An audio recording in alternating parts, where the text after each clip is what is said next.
continuing. The Reserve Bank Governor is not giving too much away when it comes to interest rates. Some economists believe a hike is on the cards at the next board meeting on November 7. Inflation remains stubbornly high on the back of high petrol prices, rents and electricity costs. Testifying before a parliamentary committee, Michelle Bullock says the board is examining a range of data. It has confirmed what we've been saying all along, as I said, that the persistence is in the services side and the goods side is responding, but I think that's all I'd say at this point. The first cruise ship of the season is docked at Outer Harbour today. It's Princess Cruises' Grand Princess. Travel agent Phil Hoffman says cruising is back in a big way post-COVID. South Australian Tourism are working hard to get more ships coming to Adelaide and more what we call home porting because of the convenience for our travellers, but also, bringing international visitors, interstate visitors to see South Australia. The whole cruise economy for Australia is worth about $5.6 billion per year. A new study has revealed young people are most at risk of harm from regular gambling. The Australian Gambling Research Centre has found 18 to 34 are the danger years.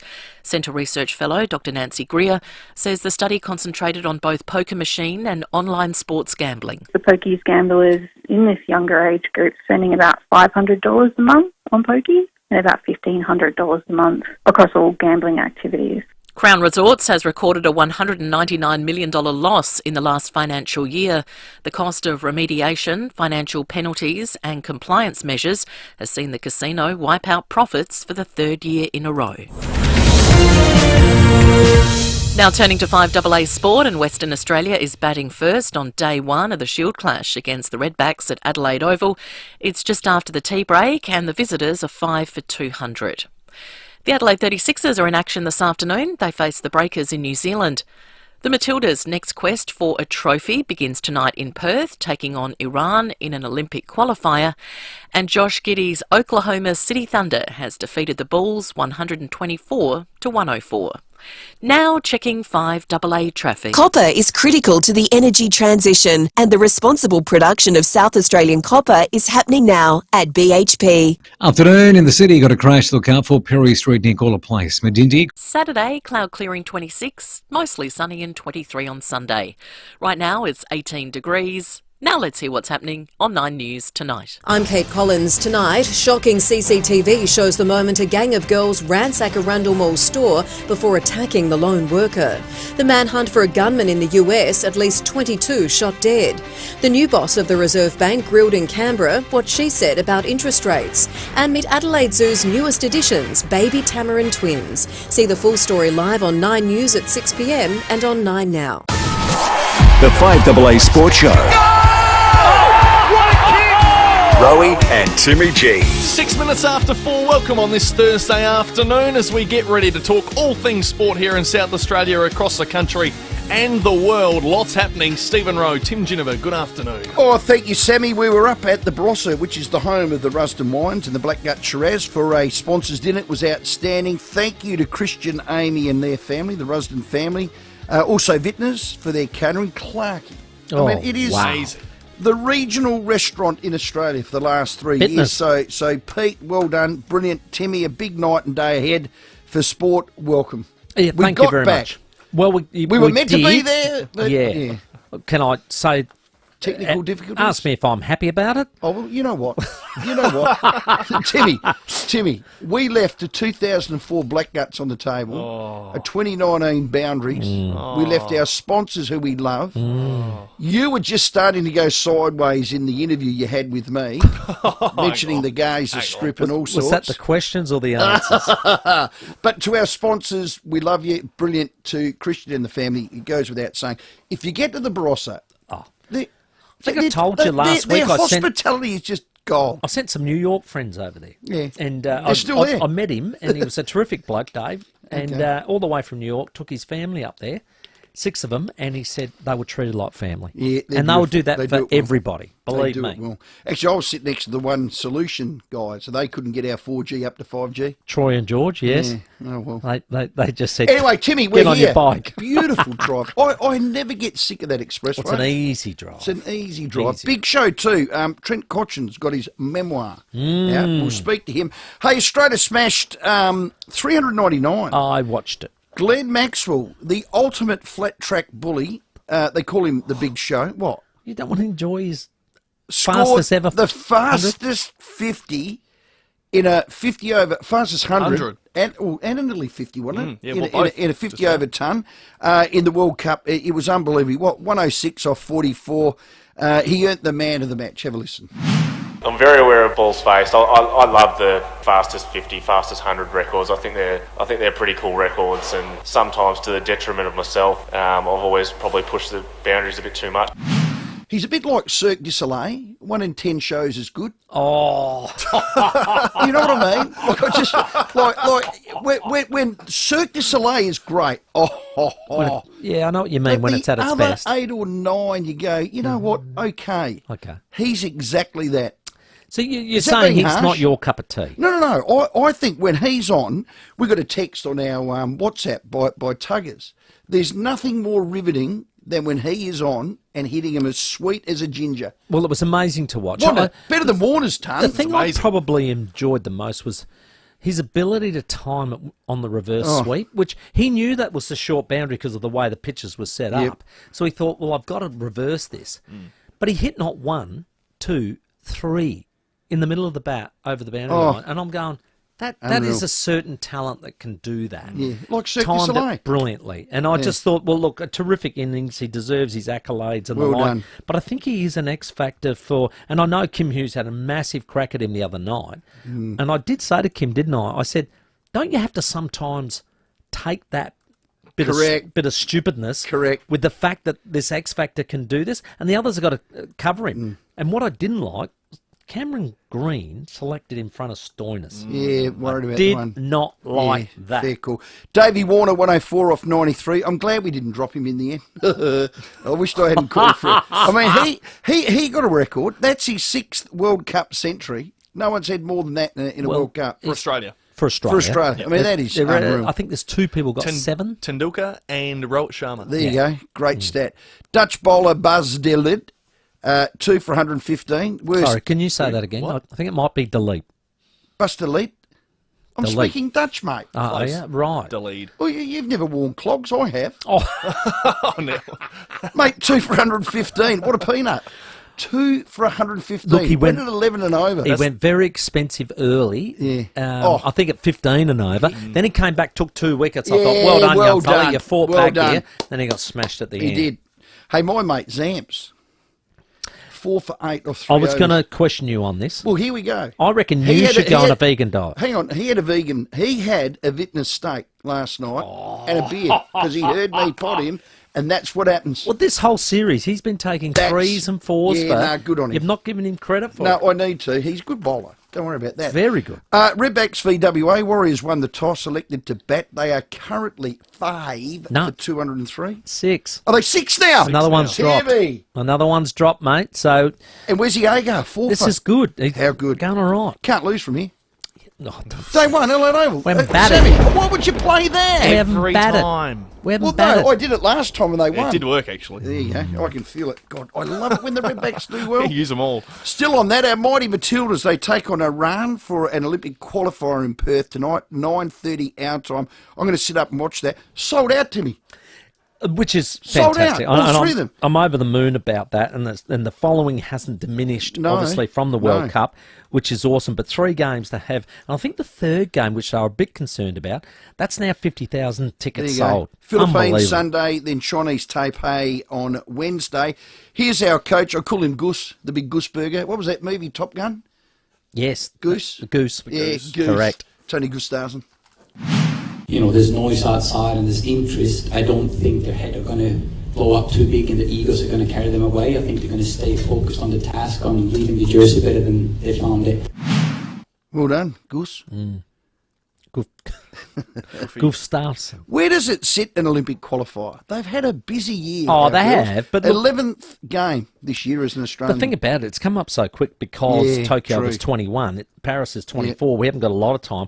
But to quickly back it up and get into the running for an Olympic medal, I think that's where the excitement will be driven from. It certainly will. 36ers play New Zealand tonight in Auckland. That starts at 5 p.m. tip-off. We'll keep you updated with that. Scores live as they happen. We need an away win. DJ's got them rallied. He's rallied the troops. Here's for 4 big quarters. Let's hear from Captain Mitch McCarron. They played really well against Melbourne United on the back of their NBA trip. So, I'm sure after a few days rest, they'll be ready to play at home again. And we know they're a tough side, but we're coming off a good win with some good momentum and we're excited. Just the last little bit of sport news, and people from our era and older will know this name. Bisham Beatty, sadly, passed away. Left-arm orthodox Indian spinner. Loved him. Yeah, look, he was. He was one of the first Wore to a wear turban. Yeah, he did. During the Coloured game. ones as well. Yeah. He was a ripper fellow. Spoke his mind, which I did love as well. 67 tests, 266 wickets. That's a great average date with the bat. He was a modern-day 11th batsman. Oh, he number 11 not, every hold day. It, could not hold it. So his family to his teammates, just an absolute ripper. That's a sad day for I India. think a legend of the game. One of those names that I've learnt very early in my cricketing-loving days. His bunny was Sir Vivian Isaac Alexander Richards. And that's because they didn't face a lot of No, spin they in the didn't. West Indies. No, they didn't. They were flat out or get out. Yeah. One of the two. And Bishop would have mouthed off because he liked having a bit of a crack. Yeah. And Viv would have gone, hey, mate. He But would have pointed. And then he would bamboozled him. dance down the pitch. Most of them were stumping. So there you go. Love it. Hey, this is massive. So switch your ears on. Maybe pull over on the road. This is Crows supporters. Timmy, this is Crows supporters. Got a couple of phone calls today. The Crows have, I believe, probably this century, the most important, crucial meeting of their career or their life or their football club. I don't want to build this up. A lot of us are waiting for their new home. And the reason is this. Tonight, they front the West Torrens Council. They are presenting their master plan to the council members. Timmy, if they vote yes, and there's no reason not to, it then goes out to the final public consultation. This is the last little tick they need, or the rubber stamp. Tonight is the night. Rod Stewart. Tonight. I didn't like him. Oh, okay. Did you like him as a singer? I loved him. Old husky voice himself. The thing about him was he had a bit of panache about him. He did. Okay. I liked him. All right, well, we digress. How come it's always got to come back to singing and music with you? I'm building this up as a crucial, Tonight's the important night. meeting. We want a new home. Yeah. We want a new home. So if that all gets ticked, public consultation, that'll happen. Come December 19, that's now the final day, they will sign off and in come the bulldozers. And I think they'll come maybe in the first bit of the second quarter of next year. So let's think April, May or June, they can start building. This is, fingers crossed, this is massive tonight. This is massive tonight. The 5031 Action Group, they're still agitating behind the scenes. I know they were on local radio yesterday. There's articles in the paper and the whatnot. As I said, I've had a number of phone calls. I'm linked. Are they expecting to get the tick? That's what I'm They're asking not. you. Well, no, they'll agitate. And no, I'm here- saying Adelaide. Adelaide are confident they'll get the tick tonight. Well, it's a bit like anything that there's a deed, there's other parties, there's a negotiation. And let me tell you, the Crows have bent at every turn to make this happen. Oh, you can't have the building on that side. Well, let's move it over. Or you can't have that footprint. Well, then we'll have this footprint. Can't chop down those trees. Well, then we'll keep these trees. They've done everything that's asked of them of the 5031 Action Group. I notice they won't come back on our show. So if you are listening and you want to rebut anything I'm about to say, 8223 0000. So they're peddling a few, let me call them mistruths. Got to be a little bit careful. You know, I'm not going to say they're lies. They're peddling a few mistruths. One of them is they reckon after 10 years, the Crows are going to sign a 42-year plus a 42-year lease, which is massive. It's going to see us out, and that's what you generally do with a lease like that. You're going to be there long term. This is their new home. When they first drew up the papers, because remember they had to do a negotiation with the SANFL to get the lease from the West Torrens Council, one of the negotiations at the start, there was a proviso that they may or may wanted to have changed the zoning for that precinct. Well, the Crows are willing to take that entire part out of the deed, get rid of it. So that squashes the 5031. Oh, they're going to change it after 10 years. And we're not going to be able to run. Well, that's crap. You're impersonating voices there. Who was I trying to impersonate? I don't know. Someone from the 5031 Action Group. So that one's defunct. That's gone. Okay. That's gone. The club told me today they're happy to take that out of this. If So that's a problem, again, it's out. More confidence in the tick? Correct. That's exactly right. The council isn't going to give them $13 million of, funds that they can do what they want with it. It's like the government funds. They're going to put that towards that environment, that precinct. Think of skateboard parks or kids' swings, and it's going to go into the this area is for the community. Now, I have been told the Crows are going to average about 25 hours a week. Contact hours. Well, yeah. On the green area. Oh, yeah. Or what's that, 100 hours a month? Well, the rest is for you to walk your dog, play on the oval, have a kick with your kids, go in there, watch the oval. I just don't like when action groups, I don't even know that's the right word. Now, I know they're protecting their own... Well, they're residents of the area. Well, they're residents. Well, one of the big things was, you can't be this side of the thing. Well, they moved it to the other side. They're big Taj Mahal, if they're trying to call it. Every negativity they've answered. So tonight is an important night. Let's hope they get that up. Now, if there's anyone from the 5031 Action Group and you want to rebut or peddle what you want to peddle, I'd love to have a little debate with you on it. Well, let's just hope that they get that tonight, because that's the next step forward, isn't it? Well, it is. That's what it's about. Well, the council have to vote yes. Done. The master plan, and when that's happening, then that goes out to public consultation again. You can move forward. And then you can move forward. Timmy, we need a home, mate. That's the first step towards it. It is. Well, one of good luck many steps. Hey, do you mean that? I just thought I do, because you do need a home. We need a home, mate. Hey, just one thing I thought of, because there's an enormous amount of pressure on these kids. There's a big article in the paper about father-sons. And we've seen a few come through over the years and the like. And I think it's one of the most difficult things is for, and you've been through it with Jimmy, where a lad comes through and he's got to be father-son. Now, it's even harder for the guys who are, the Russell Ebert, Barry Robbins of the world. It's even harder at that level, but you just you wish them all the best. The hardest thing they got to get over is the comparison. Does he move like him? Does he talk like him? There's all of that comes into it, and it's unnecessary pressure that perhaps they don't need. Graham Corns' two lads end up playing at the club that he detests. So these things happen. And played totally different to how he played. Correct. Totally different.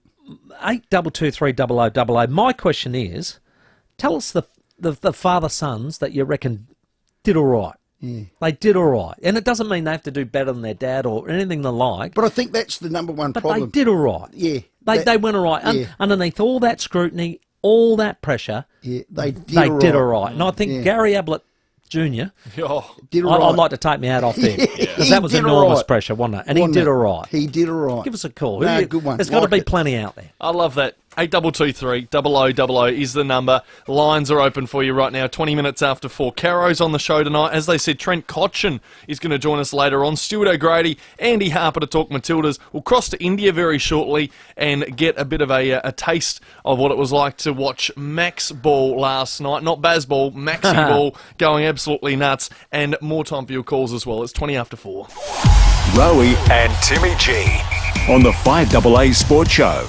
5AA is your home for AFLW football. Catch Crows and Power games live all season thanks to Alpha Industries. Sheds, carports, verandas, studios, residential and commercial. Building for South Australia. alphaindustries.com.au. I'm Kathy Nagel, the Chief Executive of Western Hospital, Henley Beach. Orthopaedic surgery is enhanced at Western Hospital by a well-established short-stay program focusing on returning you home following your joint replacement. A joint school is provided prior to surgery, led by experienced orthopaedic nurses and physiotherapists who support you during your journey toward a safe and often early return home. For more information about orthopaedic short-stay surgery, visit westernhospital.com.au or call 8159 1200.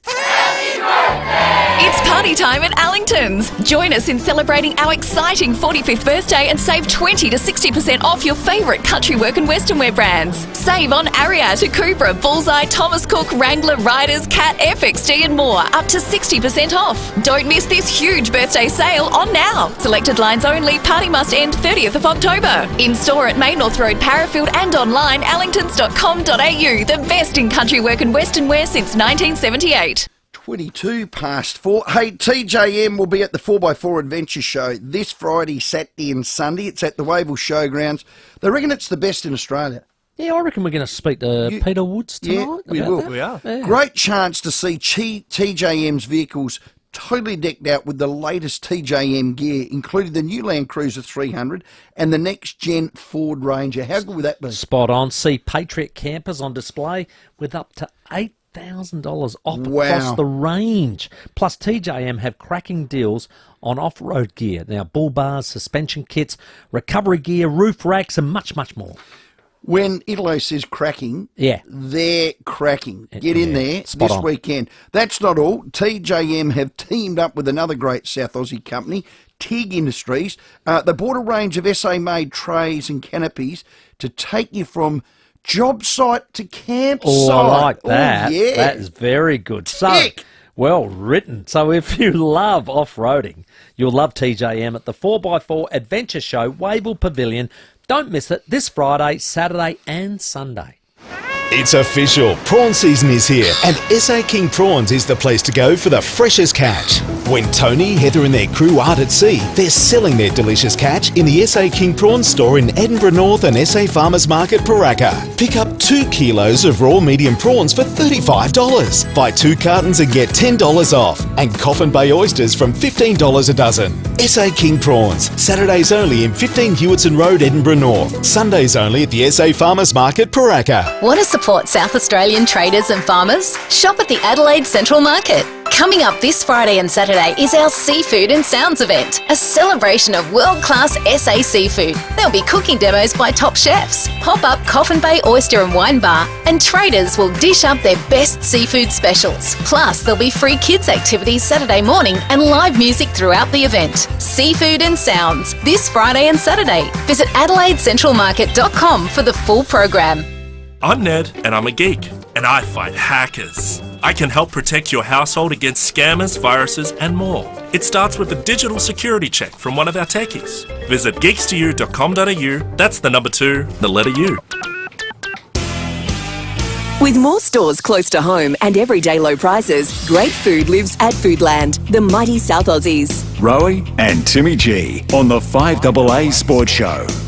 24 minutes after 4, we're going to cross to India very, very shortly. Cricket.com.au's Louis Cameron, who was there for the World Cup extravaganza put on by Glenn Maxwell last night. And Timmy's put out the question. He wants to know, for those father-sons in footy, who went all right? 8223 0000 is the number. $50 Pounds voucher up for grabs. First, let's check your traffic. Copper is critical to the energy transition, and the responsible production of SA copper is happening now at BHP. Afternoon, a few crashes to look out for today. You find them at Mawson Lakes, Parkway near Douglas Drive, another one in the city at Pirie Street near Gawler Place, another smash at Medindi, Corbin Road near Nottage Terrace. In the Parklands, Bartell's Road is closed between Ketterwood Terrace and East Terrace for the Harvest Rock Festival on the weekend. That'll reopen Monday. And we've got cameras today, Days Road, Ferreton Park and Eastern Parade at Gilman. Got hay fever symptoms? Try new Diamista Allergy, the only dual-action combination hay fever nasal spray available without a script. Just $34.99 at Chemist Warehouse. Adelaide's most accurate traffic on 5AA. And thanks to Parafield Airport Liquor, home of the hardest to find wines, beers and spirits. Life's better with your pals. Well, we rolled Netherlands for 90. We won by 309, but the big show, Glenn Maxwell, well, he turned it on 100 off of 40 cods. Joining us for cricket.com live in India. Louis Cameron. Louis, thanks for your time. Were you there? The big show, how good? It was crazy. Yeah, I was there. Hey, thanks for having me. You're talking about father-sons just before off the top with footy.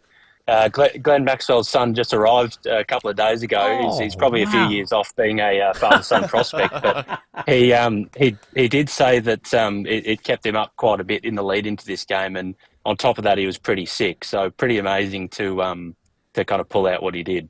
And he broke his leg badly? That was, about 6 months ago. Oh, my goodness. Yeah, on a dance floor.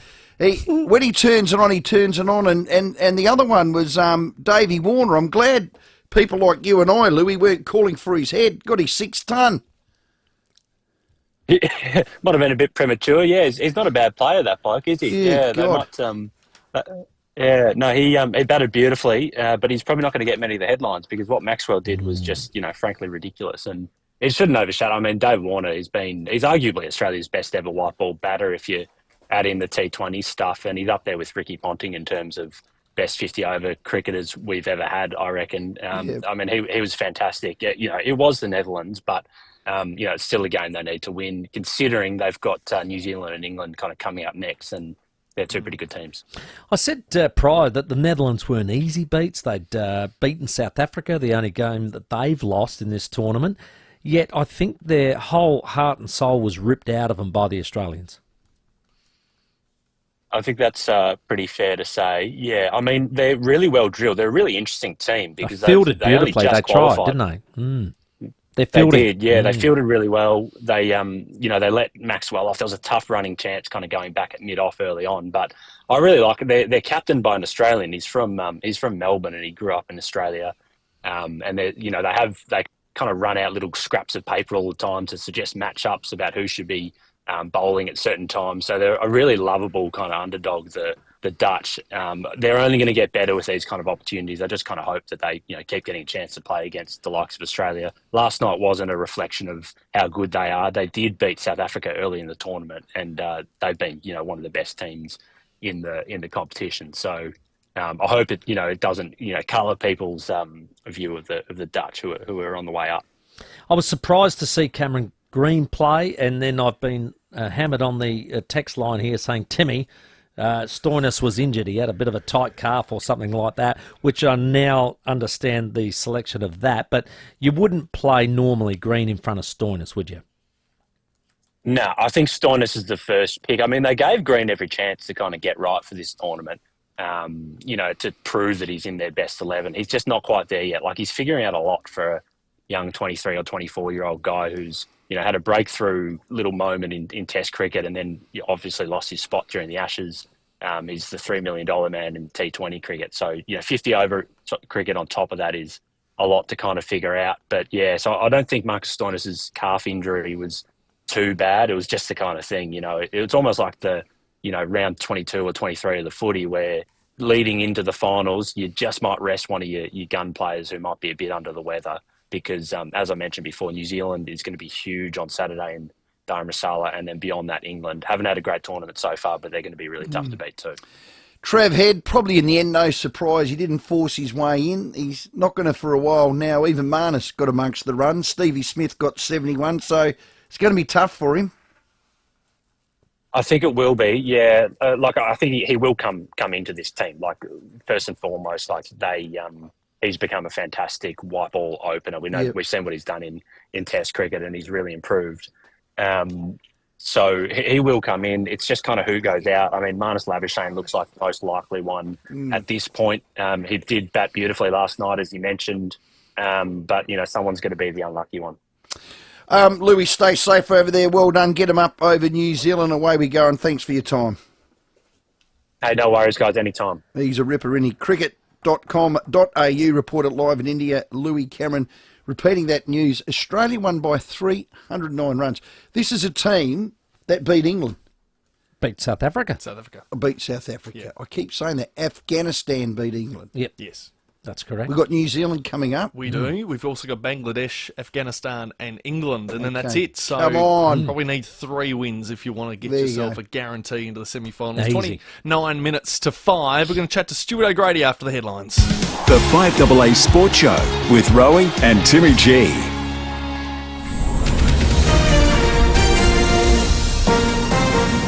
This is Adelaide's 5AA. Good afternoon. Mel Usher with the latest news headlines. A gunman in the US remains at large after killing 22 people in Maine. The first cruise ship of the season is docked at Outer Harbour today. Kangaroo Island has been named one of the world's must-see destinations by Lonely Planet. And in sport, WA is 7 for 208 late on the opening day of the Shield clash against the Redbacks. Now checking 5AA traffic. Copper is critical to the energy transition, and the responsible production of South Australian copper is happening now at BHP. Seeing a few delays this afternoon on Decatable Terrace. That's due to Bartels Road being closed between Decatable Terrace and East Terrace. That's for the Harvest Rock Festival on the weekend. That'll reopen Monday. Hallett Cove Burst Watermain still slowing things up at Lonsdale Road. The Majors Road is down in one lane, and the City Road's closed due to the World Solar Challenge through Victoria Square between Great Street and Wakefield Streets. Cameras Hawker Street, Brompton and Milne Road at Para Hills. Freedom's summer sofa sale is on now. Get up to 25% off selected sofas, living and dining furniture. Sale on now, only at Freedom. Adelaide's most accurate traffic on 5AA. The 5AA forecast, mostly clear tonight, down to 8, mostly sunny tomorrow, 24. Right now it's 18. We'll have more news at 5 and as it happens on 5AA.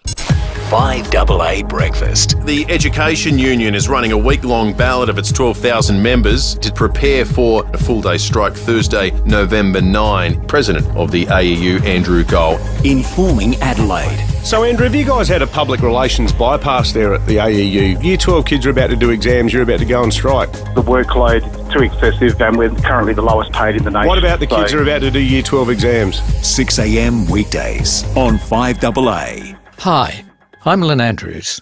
For over 50 years, the Lynn Andrews team have made it easy for landlords to manage residential and commercial property. From single homes to multiple commercial holdings, our passion for property investment means we have a great deal of knowledge. How to do it safely and properly, matching the right tenant with the right property every time. We're here to help you. Visit lynandrews.com.au. Dreaming of a new car? Now's the time to make it happen at Solitaire Volkswagen. With unbeatable deals on new and demonstrator vehicles in stock now and ready to drive away.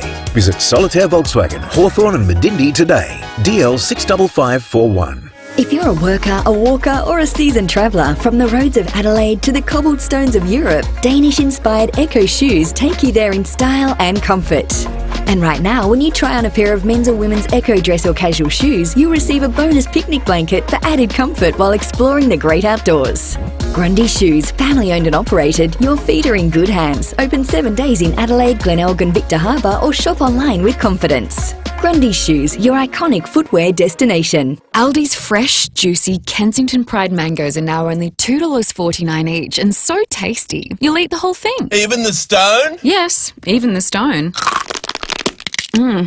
Tasty stone. Aldi, good, different. Are you a snorer? Yep. Or are you someone who has to whack your partner with a pillow to try and shut him up? I think she puts the pillow over my face. But I'm anyway, a snorer. Sleep apnea is no fun for anyone involved. Now, luckily, you can help trial a possible treatment. Now, CMAX is investigating a potential THC-based oral capsule. I don't mind that. I'm in. Yeah, I'd like to try. Now, here's the thing. If you're aged between 18 and 65, Yes. generally healthy. Does gout count? Not too bad. Yeah, you'll get through. Okay. This could be your chance to help CMAX develop a treatment that could change the world. You'll also be reimbursed for your time upon your successful participation. Why would you not do this? Why wouldn't you? Check your eligibility today. Log on to cmax.com.au or call the CMAX team on 1800 150 433. That's 1800 150 433. Send invoices, Pay bills, send appointment reminders. Want to streamline your business management tools? Thrive helps you manage communications, payments, schedules and more, all in one place. Search Thrive, THRYV, today. With more stores close to home and everyday low prices, great food lives at Foodland, the mighty South Aussies. Rowey and Timmy G on the 5AA Sports Show. 24 minutes to 5. Trent Cotchin later on in the program, and Caroline Wilson, she's going to have the latest scoop on Hawthorn's potential $1 million payout to Clarkson, Fagan and Burt in that horrible saga from 12 months ago. Well, I'll tell you what, what's consistent in Adelaide in January? What's so consistent? TDU. TDU, correct weight, January 12 to 21, 24. It's all happening once again, and the race director is on the line, Stuart O'Grady. G'day, Stewie. Good afternoon, guys. How are you? Hey, mate, I was reading the little brief on, what we're doing this year and how we're doing things. We always put a little bit of spice in there, something new. Mm-hmm. I could not believe that Port Elliot makes its debut. Yeah, that's right. We've neither could I, actually. I mean, it's just such a beautiful part of, just such a nice part of the state. Beautiful little beach there at Horseman's Bay, and it's just very worthwhile visiting there, and should be a really cracking stage, actually. Murray Bridge to Port Elliot. Just better make sure some of those blokes don't get on the cockle train instead of riding the circuit, mate. You don't want them cheating. No, that's right. The old puffer Billy, mate. They're not going to do that. They go twice as quick as them, Timmy. Oh, not wrong. But it goes through Goolwa as well. Of course, I do remember going there years ago, and it's starting in Goolwa, and that was a terrific stage as well. Yeah, I guess the beauty of the Tour Down Under is that every year it's a little bit different. We kind of change it up and tweak it to visit, I guess, different locations around the state. And that Friday stage, Murray Bridge to Port Elliot, it's really important. We'll get a good chance to talk about the Murray River, obviously, and the flooding, and I guess bringing a bit of colour and fun and excitement back into those communities. And it should be, as you said, the first time into Port Elliot, should be one for the sprinters and a really exciting stage. We're hearing you're billing it as the toughest final weekend ever. You've got Wollonga and Lofty in there, Stewie. But together. Yeah, that's right. I mean, historically it's always been, like the Wollonga Hill has always been pretty iconic in the race. Last year we just changed it up a bit and introduced Mount Lofty, which, is our most iconic climb in SA. And that was a really good addition. It was a really nice way to finish the race. It was really aggressive, attacking, fast racing. We had fans, all around the circuit through Stirling and Uradla. So this year I thought, why don't we combine the both? The fans really love Wollonga Hill, so they'll get an opportunity on the Sunday beforehand with the women's race. So it's the first time the women actually get to race up Wollonga at the World Tour level. Cool. And then the men will tackle it twice the following Saturday. So plenty of opportunities for the fans to get out there and cheer on their favourite rider. And Sunday, another tricky day, starting off from Unley. We'll go straight up Windy Point, which will be a tough little start, out through Coromandel Valley, work our way through into McLaren Vale, and then tackle Wollonga. So should be tough. It's well supported by the teams. It's a credit to the state and you guys in the planning. I see you got Caleb Ewan, one of the first confirmed starters. Any other names you can drop for us, Stewie? Yeah, it was great that Caleb is coming back to Jayco Alula. So it's a really nice, it's a good feeling story. I spoke to Caleb straight after he'd signed with Jayco. He's really, really pumped for next year. He said he's already training again.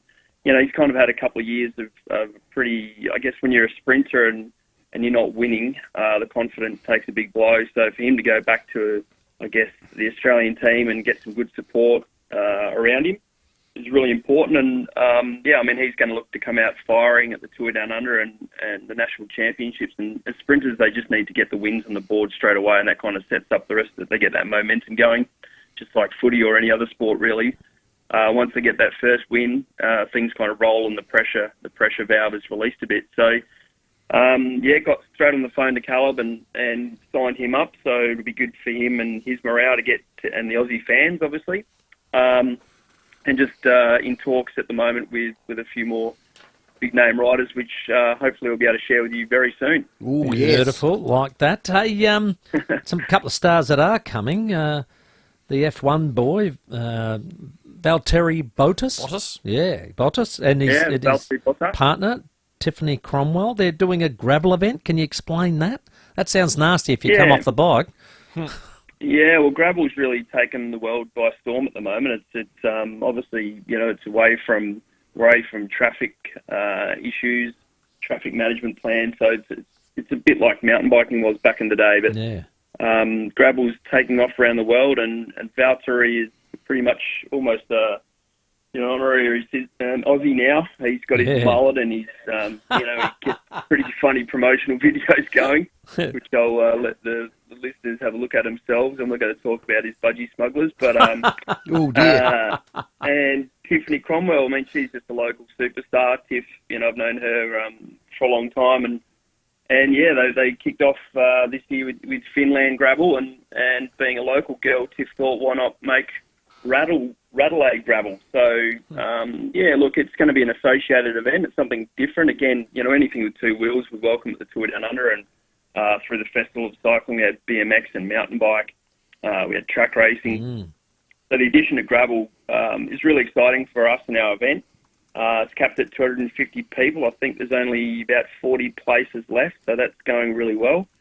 It's just another great addition to the festival side of things, and looking forward to it. And the UCI Para Cycling Road World Cups in 2024, that was announced today. Yeah, it's another, that's a really, really important move for for the para riders. It's the first time this international event's been in Australia since 2011. There'll be over 300 riders from all around the world, all coming down to Adelaide, and we're really looking forward to welcoming and hosting that event.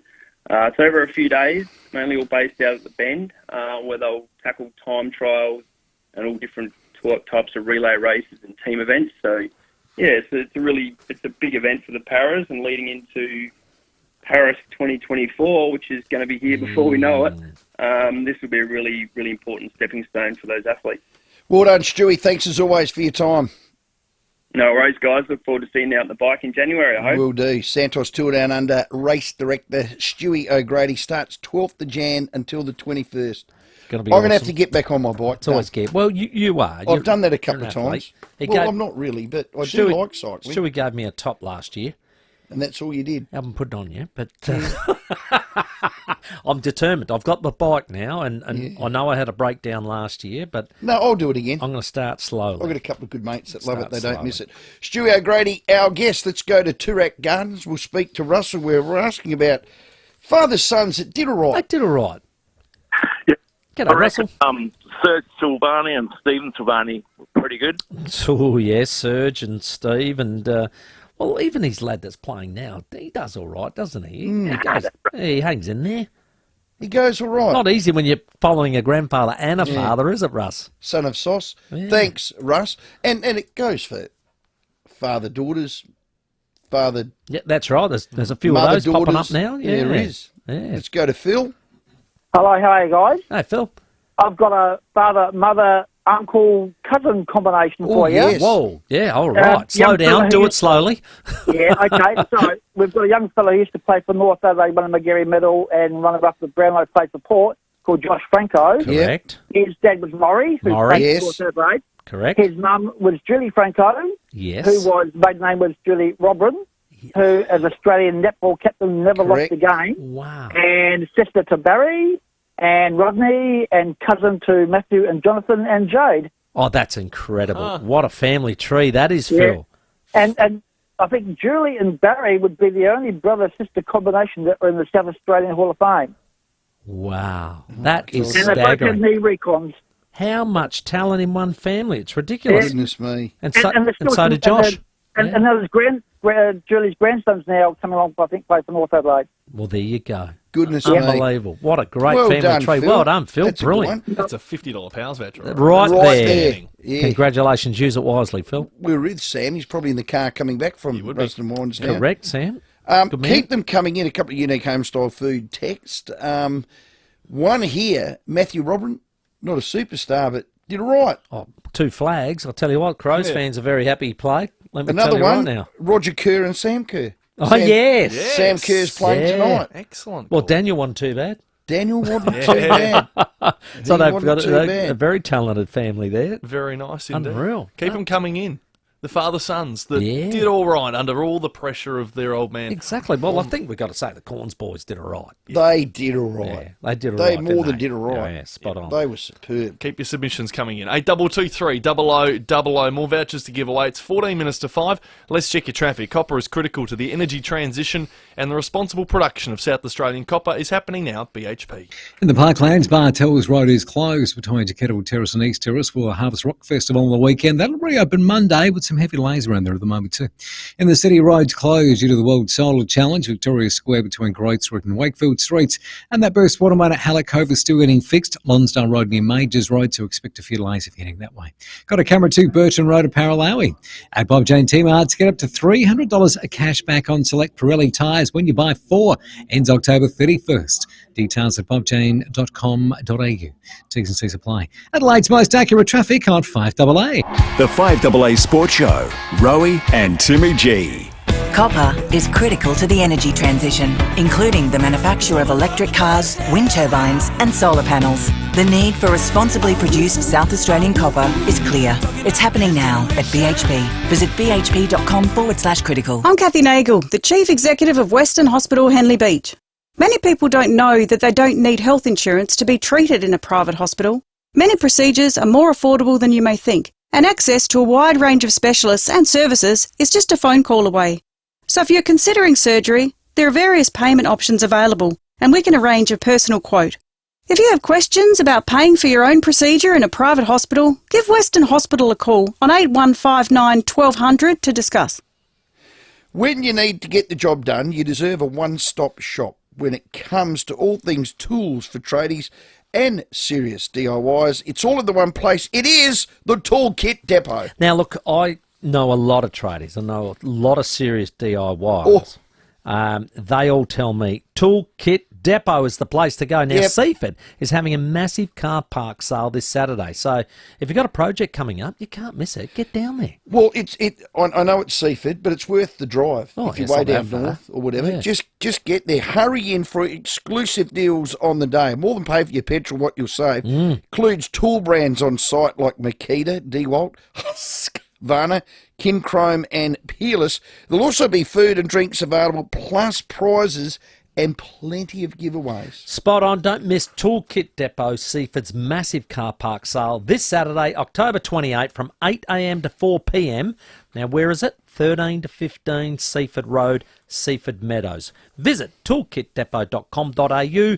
Toolkit Depot, everything you need to get the job done. Hey lads, a guy in the community says he's keen on the roughie in race 7. Do we trust him? Well, his username is Big Stats Guy. Say no more. Connect with a community of like-minded punters, only in Ladbrokes communities. T's and C's apply and available on website. Chances are you're about to lose. Don't just get a forklift, get a Toyota forklift. Right now, Toyota Material Handling is having a massive clear-out of 2022 and 23 plated forklifts. Score great deals across a selected range of new Toyota forklifts currently in stock. Counterbalance and reach forklifts, walkie stackers and more. So if it's 22 or 23 plated, get a great Toyota forklift deal. Visit toyotamaterialhandling.com.au. Get a Toyota forklift. T's and C's apply. Offer ends December 31. The passing of someone close places unique stress on family and friends. At this time, Farrell and O'Neill Funerals are here to provide reassurance and peace of mind. Farrell and O'Neill offer creative guidance and advice to tailor a service that best honours your loved one. Whether a large gathering or a small, intimate service, Farrell and O'Neill share their generations of experience in tailoring a unique and meaningful farewell. Proudly SA family-owned and operated, because it's personal. Reducing greenhouse gas emissions in the production of copper is critical, and why BHP has committed to solar, wind and battery agreements to help power our copper mine at Olympic Dam, South Australia. Visit bhp.com/critical. With more stores close to home and everyday low prices, great food lives at Foodland, the mighty South Aussies. Rowey and Timmy G on the 5AA Sports Show. 10 minutes to 5, Caroline Wilson after 5 o'clock, and your calls, 8223 0000. Yeah, live as it happens, 36ers tip off at 5 against New Zealand. Our mighty Redbacks have Western Australia dancing at the crease, 8 for 222. Oh, what a great number. 222. That is, well done.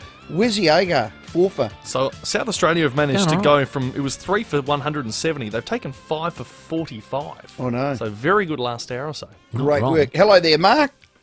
Oh, good afternoon, guys. I've just been having a little a look at the draft that's coming up, and they're saying it's not a strong draft, and it's not as strong as previous years. Now, but if you look at the top 20, they're meant to be the top 20 footballers in Australia. Mm-hmm. Out of the top 20 picks, North Melbourne has got a quarter of them, which is a bit of a joke. The interstate teams have got 7 picks at present, and out of those 7 picks, the Crows have got 3 picks in the top 20. So I've heard a rumour that the Crows might juggle around and try and get a higher pick, but I think they should say, stuff the VFL. We don't care. We're going to pick 3 players from that top 20 are going to come to the Crows. Well, here's the thing, Max, and this is what they'll be. So would 10, 14 and 20 get down to a 5 or a 6 and get an elite player? Let's say that elite player ends up being a Connor Rowey, right? So you're going to give up 2 or 3 picks, maybe a future next year, to get a Connor Rowey type or a Horn Francis type. That be correct? Okay, yep. Or, and I'm a little bit with Mark, or a 10, 14 and a 20, within 3 or 4 picks of each of these, you end up with a Rochelle, a Saligo and a Max Michelini. More depth. I'm more the 10, 14, 20. Make those suckers count. than all in on a Horn Francis type. Aren't you, mate? Absolutely. That's the way I'd be going. I'd be taking top 3, yep. Yep, good work, Mark. Thank you for played, that. Mark. Good call. Good list management thinking. Now, we've been talking about the father-sons and who did all right. We've got Johnny at Port Augusta. Who you got there, Johnny? Hey, boys. Hey, Johnny! Peter and Jeff Blockley. Oh, yeah. Oh, He good one. did all right. Good one. Peter H, Michael H, Andrew H. Yes. James H. The Nord dynasty. I like Nord, Rowey, but fair credit, it's a fair dynasty. Not wrong. The Williams family. Yes. Ken Fletcher, Dustin Fletcher, the list goes on. There's numerous. Yeah, too many to mention. Yeah, and it's good when they do well. We've had a couple of unique homestyle foods texts about those dynasties. Harry Kernahan, Stephen, Gary, David did all right from Joey. Greg Phillips, Aaron Phillips. Yeah, there's thank you, Lee. That's a good bad one. That one. The Obst family. Mouse give us the Obst family. Now the Obst family, Ken Obst played back in the 20s, I think. Yeah. Then his sons Peter and Trevor played in the 50s and 60s. Who was Bubbles? Bubbles was Trevor. I thought Bubbles was Trevor. And they then had daughter Christine, who played state netball and the like, and Andrew Obst is Peter Obst, who's a very, very good footballer himself. And then you've got Brad Ebert comes out of that Obst line as well, because Trevor's daughter Christine gave birth to Brad Ebert. Goodness me. Unbelievable. So the lineage and the lines, you've had a few already of examples. It's just fantastic. I do love the history like that. I do. The Boyds were all right too. Greg and Russell were, of course, the famous Dave Boyd's children. Jack, Robert and Peter Odie. Yeah. They were all right. They were right too. This one just popped up on the Unique Homestyle Food text. Jack Carl into Darren Killicarl. Yeah. That did all right. Talk about a coaching line. But this Very good. This one caught my eye, Timmy. Yeah. Boy, did it catch my eye. Did it just give me a little, that Tingle? big long drive back from the Barossa Yes. from Rusden's and the Okay. team up there Who was was it? great. I'm surprised Juniper can't ride a bike. Normally, every clown can ride a unicycle. That's a boom boom. Yeah, that is. That's a boom boom. I do like it though. It's quite funny. I do like that. That's no. I got no. Why- I'm not offended by that at all. I just like that. See, I had a good mate, Rocket Maynard. Yeah. Could swim, dance, play tennis, play golf, throw darts, Talent. pool. No matter what he picked up was just natural. And the other one that I played with, same? Tony Modra. Tony Modra, Same. gifted at everything he turns his hand to. One of God's lovely people, both those two. Rowan Smith was like that for Was he? us. Oh, everything he played, hand-eye, brilliant, absolutely brilliant, and it was quite annoying. It does get annoying. It's quite annoying. It 'cause actually does get He'd get me annoying. on the table tennis table, and he would just tease me, let me lead 18-17, and they go whack, whack, whack, 21-18. Yeah, they just toy with you. Toy. See, that's why I took up fishing, because anyone can fish. Well, that's except, not true either. Except probably you. I don't think I'd help you. I was on. Do you get seasick? I was on a footy trip at Port. No, sorry, it's Sejuna. Okay. Oh God, I love Sejuna. A good Big fishing whiting country, there. right? Oh, They yeah. said we'll take you out on the Saturday. Okay. So there was this bigger boat, which about 20 blokes got on, and then I was in the dinghy. Oh no. With 4 blokes, right? Well, there's your kiddie mistake. Well, the fellas over there were using hand lines and everything. We had rods. Mm. They got 100 whiting. We got 4. Oh God. I didn't catch one. No. And I got a hook in my finger. Oh no. Serious? So I'm telling you, don't take me out. Yeah. Oh my God. I'm a curse. Did you fly there or drive? 8-hour drive, Sejuna. No, we took a bus. Oh. Took us about 15 hours. Oh, danger. What year was that? Oh, it was Daryl Borlace's 21st birthday, so it would have been 1987, October, and we stopped Would have in been all hot. the towns, Wirralur and Cleve and you name it on Gee, the that way. would have been a mighty trip. Oh, it was a mighty trip. The drive back would have been hell. 3 minutes to 5. Caroline Wilson after the news. Rowey and Timmy G on the 5AA Sports Show. Too tired to cook for the family? Swing into KFC and grab a mixed feast, packed with all your faves. Original recipe chicken, tenders, chips, nugs, and dipping sauces. Now that'll wake you up.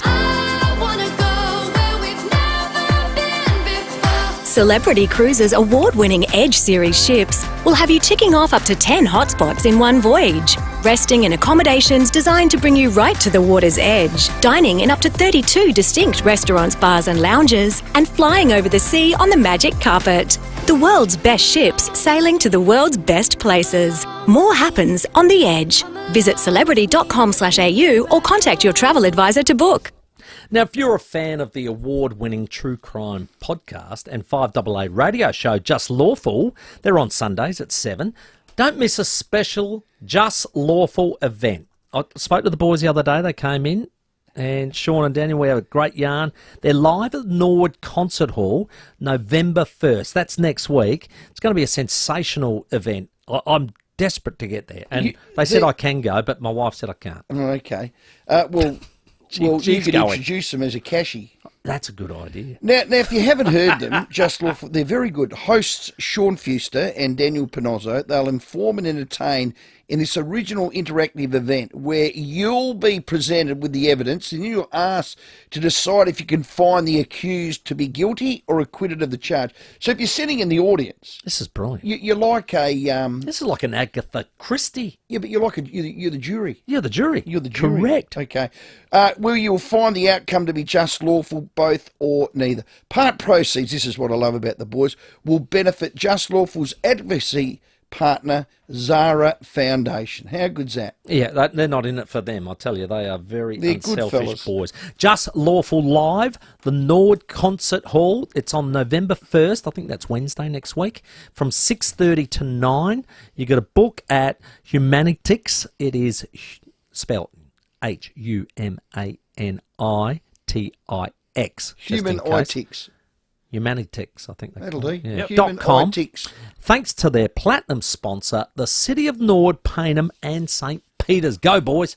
The Audi Open House sale event is on now. Receive complimentary registration, stamp duty and CTP, plus 5 years scheduled servicing across select models. Ends November 30, T's and C's apply. Ray White, big name in real estate, but also the biggest name in business broking. What makes us big? Our people, like Brett Buckley and his team. MBA, lecturer, and multi-time SA Business Broker of the Year.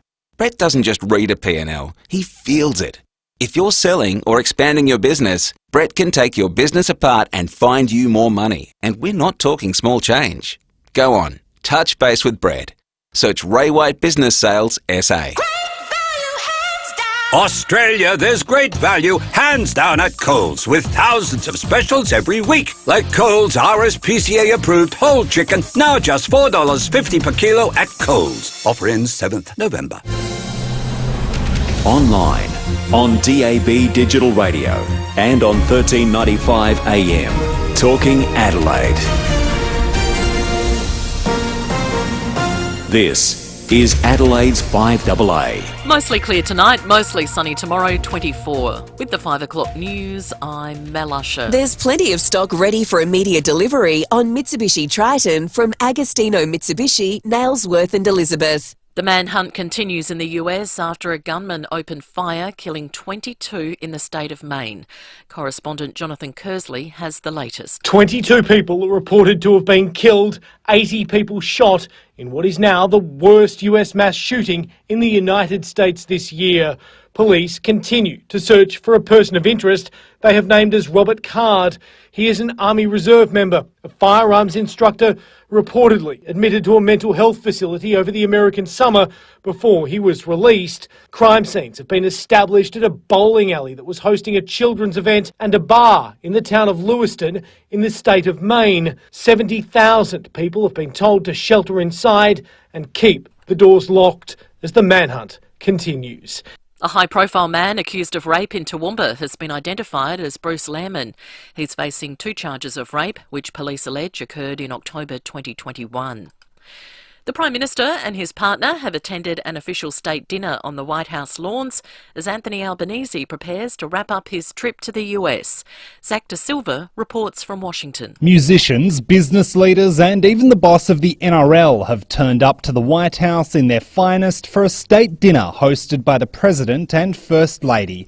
Prime Minister Anthony Albanese has given a toast, speaking of the strong bond between our countries. Australians are always ready to play our part. With parts of the AUKUS nuclear submarine deal bogged down in Congress, defence has been a major focus. Joe Biden is welcoming the election of a new House Speaker, urging lawmakers to approve the military pact quickly. We have to get moving. The Prime Minister will have lunch with the Vice President before heading home in less than 24 hours. Australians in Lebanon are being urged to get out of the country as the Middle East conflict escalates.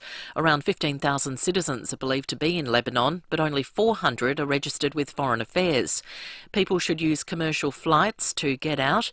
DFAT says Australians should not assume there will be government flights out of the country. Uber is being forced to pay an infringement notice worth nearly $500,000 for breaching spam laws. The Australian Communications and Media Authority is fining the rideshare company following a wave of complaints. ACMA's Nerida O'Loughlin says an investigation uncovered a barrage of marketing messages to consumers who had unsubscribed. We found that 2 million marketing emails were sent by Uber to customers without an unsubscribe function, with around 500,000 of those being sent to people who had already previously unsubscribed. 2 new additions at the zoo. A pair of cotton-top tamarins have been born. They are a critically endangered species, with around 6,000 left in the lowland forests of Colombia, the only place in the world they are now found.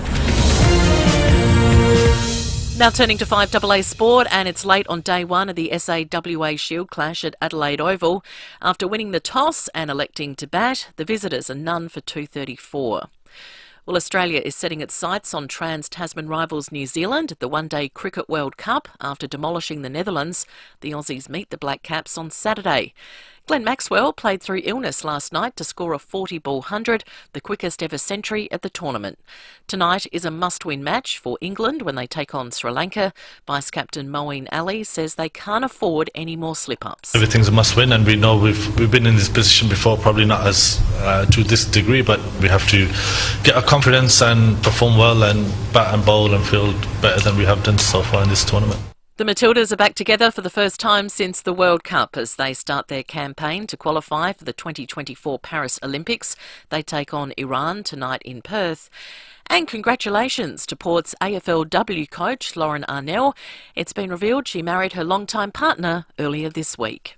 Now checking 5AA traffic. Copper is critical to the energy transition, and the responsible production of South Australian copper is happening now at BHP. Afternoon in the Parklands. Bartels Road is closed between Te Kettle Terrace and East Terrace for the Harvest Rock Festival on the weekend. That'll reopen Monday. Hallett Cove, they're still fixing up that burst waterway at Lonsdale Road near Majors Road, so expect a few delays if you're heading that way. And in the city, roads closed due to the World Solar Challenge around Victoria Square affecting Grote Street and Wakefield Street. Got a camera to South Terrace at Wingfield. Don't miss the Adelaide Four-Wheel Drive and Adventure Show and Club Marine SA Boat and Fishing Show this Friday till Sunday at Adelaide Showground.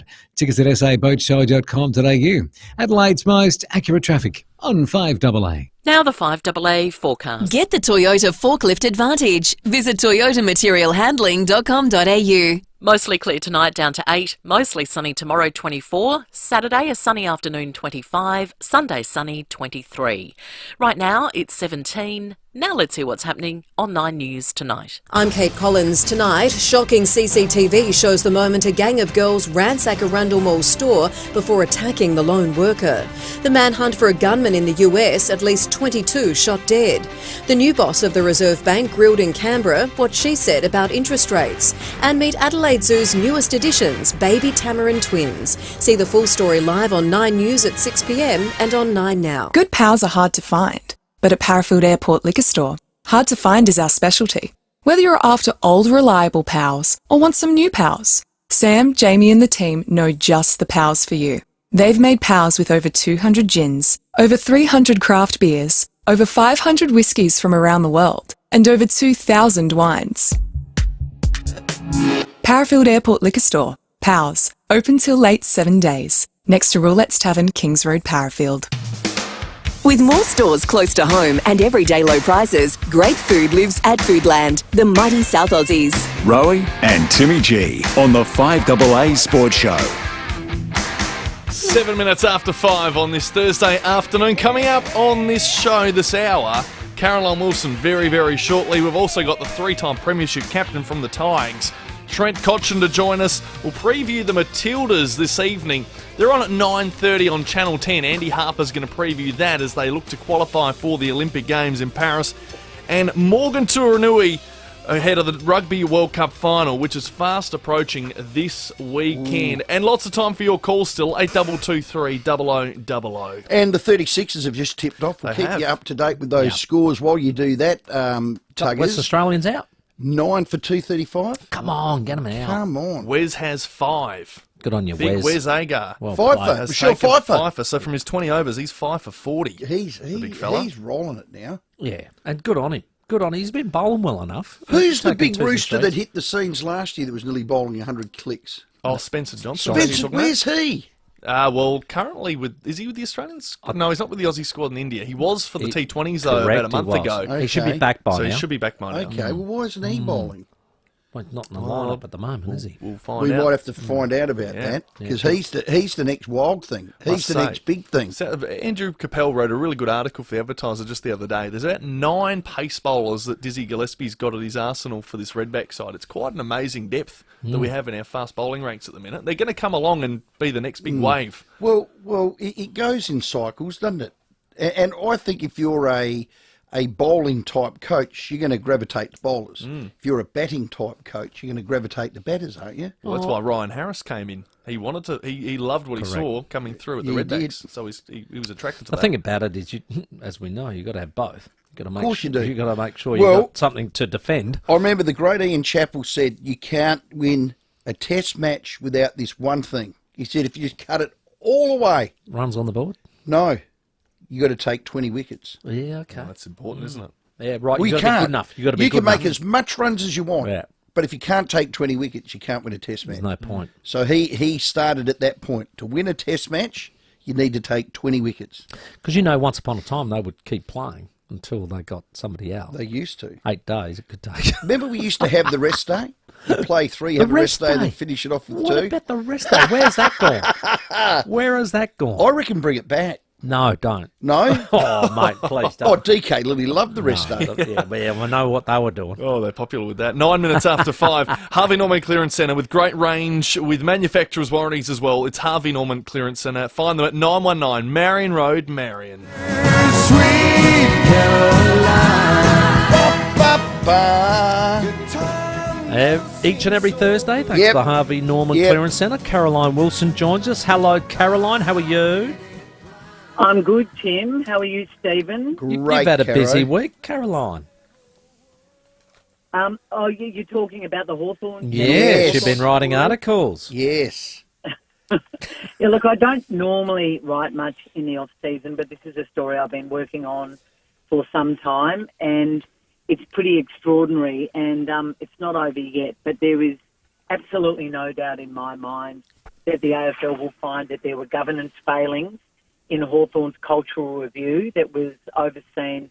Well, it was Phil Egan, the former Richmond footballer, who is actually facing charges separately on another matter, who ran this report. And my understanding is the AFL will find there were failings and will hold Hawthorn responsible. They won't lose draft picks for bringing the game into disrepute. They won't be charged with that, but there will be an issue, and my understanding is that any fine from the AFL will be mitigated by Hawthorn's preparedness to make good with injured parties. And I'm not just talking about the First Nations families, but obviously the big one is Alistair Clarkson.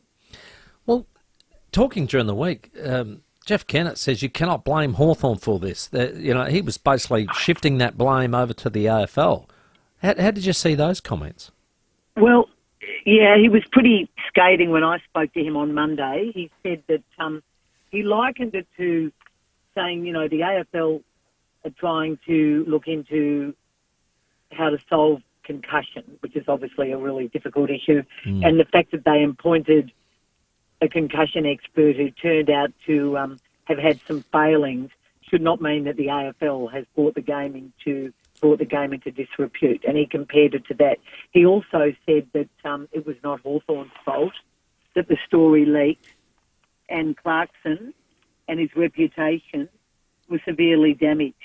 He says it's not Hawthorn's fault that Chris Fagan's reputation, and he's faced all these legal issues. Now, I'm not sure that you can separate the two. I think that, and I think that in the end, although Hawthorn would say that had this story not leaked, we might not have seen these terrible outcomes for all concerned, including the families, that in the end, it was their board who appointed Phil Egan, who undertook this report, which my understanding is, and I've put this to Egan, and I've put it to Jeff Kennett, and I've put it to the former CEO, Justin Reeves, that there was poor reference checking and that this report or this review had some serious flaws in it in terms of the reporting, the reference checking, etc.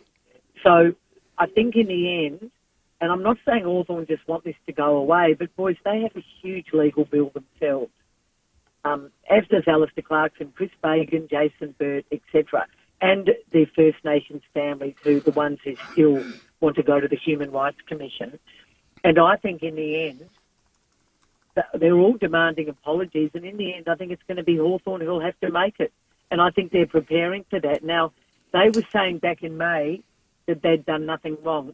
Their stance has definitely changed as a result of those hundreds of emails that the AFL's General Counsel, Stephen Mead, has looked at. And although Jeff might say that, and it obviously suits his argument, he was pretty critical of Andrew Dillon too. He certainly said this is not a great start for the new administration, but this is something that was in train when Gillon McLachlan was still there. And I have to say, it's probably the one piece of serious unfinished business that Gillon McLachlan left behind. Well, we've had Jeff Kennett on, and I heard a quote from him the other day, probably post you speaking to him on the Monday. He said, "We're not spending 1 cent of members' money on any settlement. As far as he's concerned, there were no failings. Forget who made the leak. I reckon the governance failing," and I actually said this straight to Jeff, is why didn't you call in Alistair Clarkson, Fagan, and the parties, explain the findings, sit down in a closed office, even if you did it yourself, Jeff, and get them to at least respond so that when it was released or sent to the AFL for investigation, at least the parties, all parties, were aware of what was levelled at their feet. I mean, that is a failing beyond reproach. Of course, I think Hawthorn have to pay. That's their fault. I think that I think you're right, and I also think that, I mean, obviously events overtook each other, but Hawthorn have put this review to the AFL's integrity group, and a week later or whatever it was, that start of grand final week, the story was reported on the ABC. Now, I think that they're two separate issues, but I also think, Stephen, it's not just call anymore, and he made this point to me. He's not running the club anymore. No. He has no say in this now, no say whatsoever. But it's his reputation because he was at the helm at the start. So really, he should shut up, shouldn't he? Oh, I think. Look, he's got every right to his opinion, and I'm a journo. I'm never going to criticise someone for having an opinion when I ring them up to ask them something. Okay. And he was. Look, I might not agree with him, but he was honest and he has his view. But it's not his call. And Andrew Gowers is the one left holding the baby, and he's walking a pretty. That's probably a poor term, a poor cliche to use, but he's the one trying to appease everybody. I mean, there are some people hurting who played for the Hawthorn Football Club, some of those First Nations players and their families. There's Leon Egan, the Cultural Liaison Officer, Indigenous Liaison Officer there at the time. There's Cyril and Shannon Rioli. And I just think that all of them, including Jason Burt and Alistair Clarkson and Chris Fagan, in the end, Hawthorn, they were at Hawthorn when all this happened.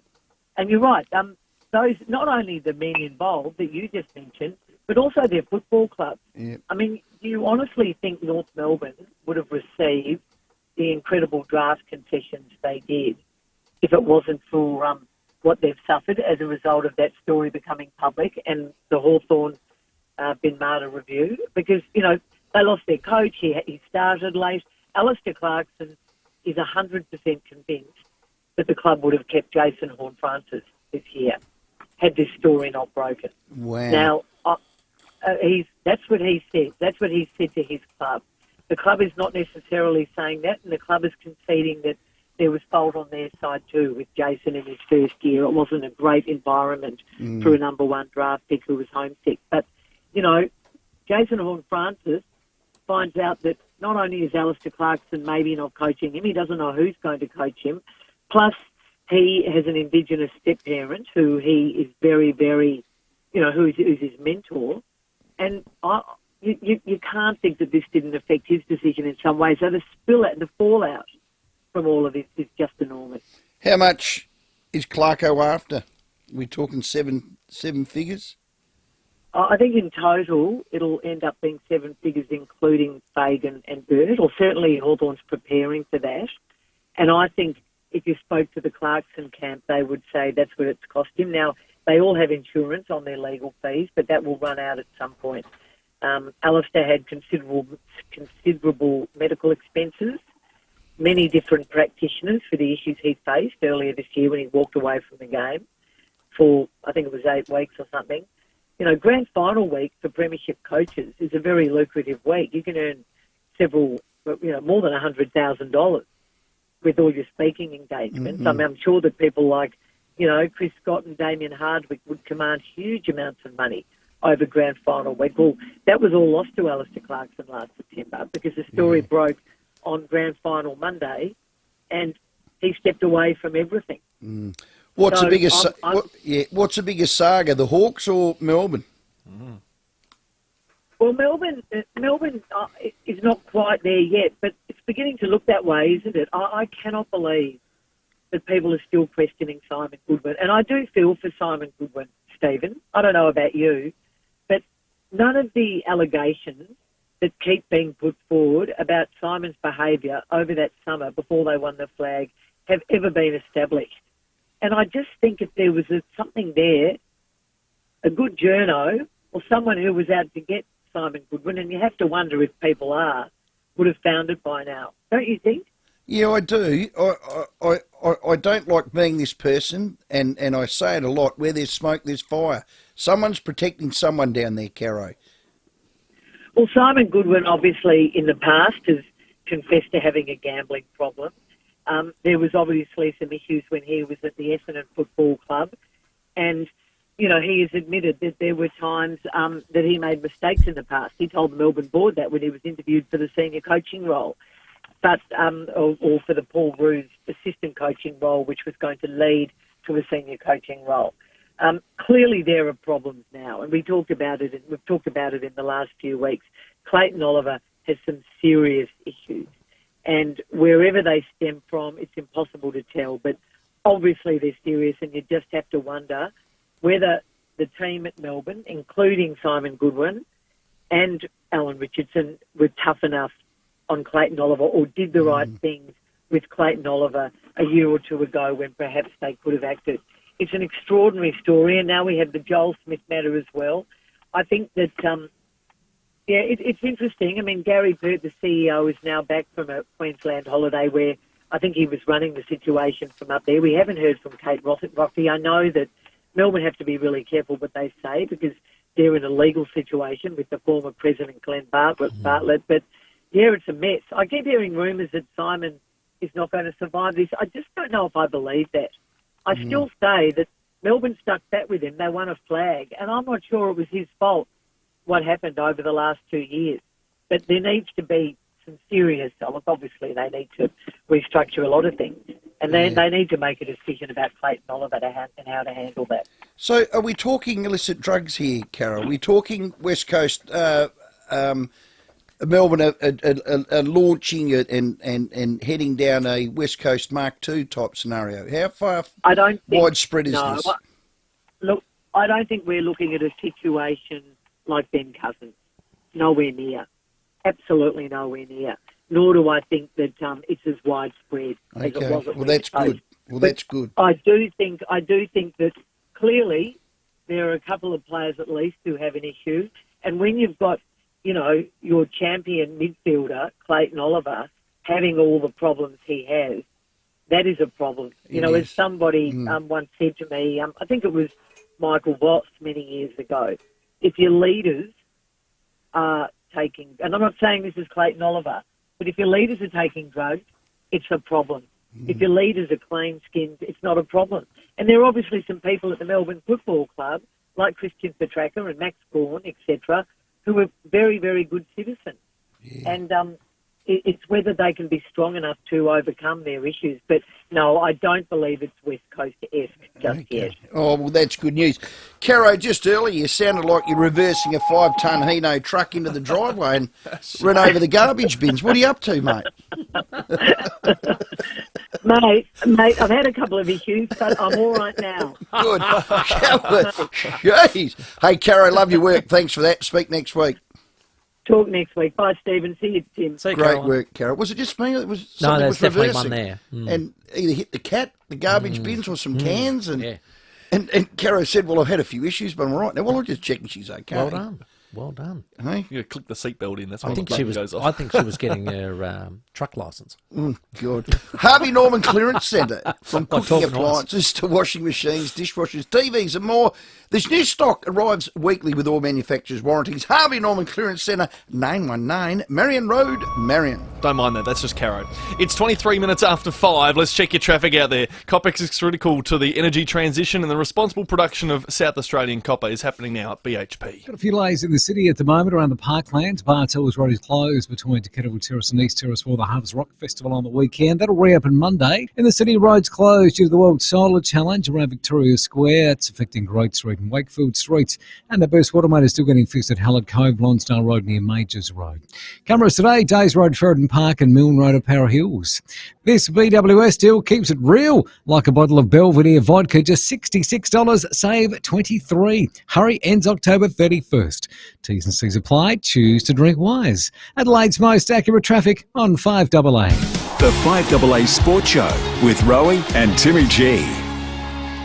In just a few weeks' time, the Supercar Spectacular will be roaring on the streets of Adelaide for the 2023 Velo Adelaide 500. So our very own Rowey and Timmy G will be broadcasting trackside from Surfers Paradise on the Gold Coast this Friday afternoon. Tune in as they talk to all the top drivers and past legends before our potential championship decider on the streets of Adelaide. Catch Rowey and Timmy G live from the Gold Coast Friday arvo from 4 on Adelaide's 5AA. If you need to fix your pipes, call Precise. Call Precise. If your toilet's blocking up, call Precise. Call Precise. If your lights aren't turning on, or your hot water is gone, or a plumber or an electrician, call Precise. Precise. Precise Plumbing and Electrical. Call 1300 700 200. That's 1300 700 200. Precise Plumbing and Electrical. We're helping life flow. For a plumber or an electrician, call Precise. Call Precise. Thinking of painting and don't know where to start? We do, because we know paint at Crowey's. So, visit Crowey's. And while you're there, join Crowey's Club to get 10% off everything. We know paint at Crowey's. 25 past 5. Wezago got a 6 for. And WA rolled for 241. Well done. That is above par, I reckon. Good start. If you had said you roll them, you'd be happy for 2 you'd for be 1. happy for that, wouldn't you? 2 for 1. Hey, experience the great outdoors in absolute class and style in a my dream RV caravan from Destiny RV SA. Go and see Brett and the team at Destiny. The Adelaide Four-Wheel Drive and Adventure Show. Correct. Starting tomorrow, Which Timmy I know G. you're going on Sunday. I can't wait on now, Sunday.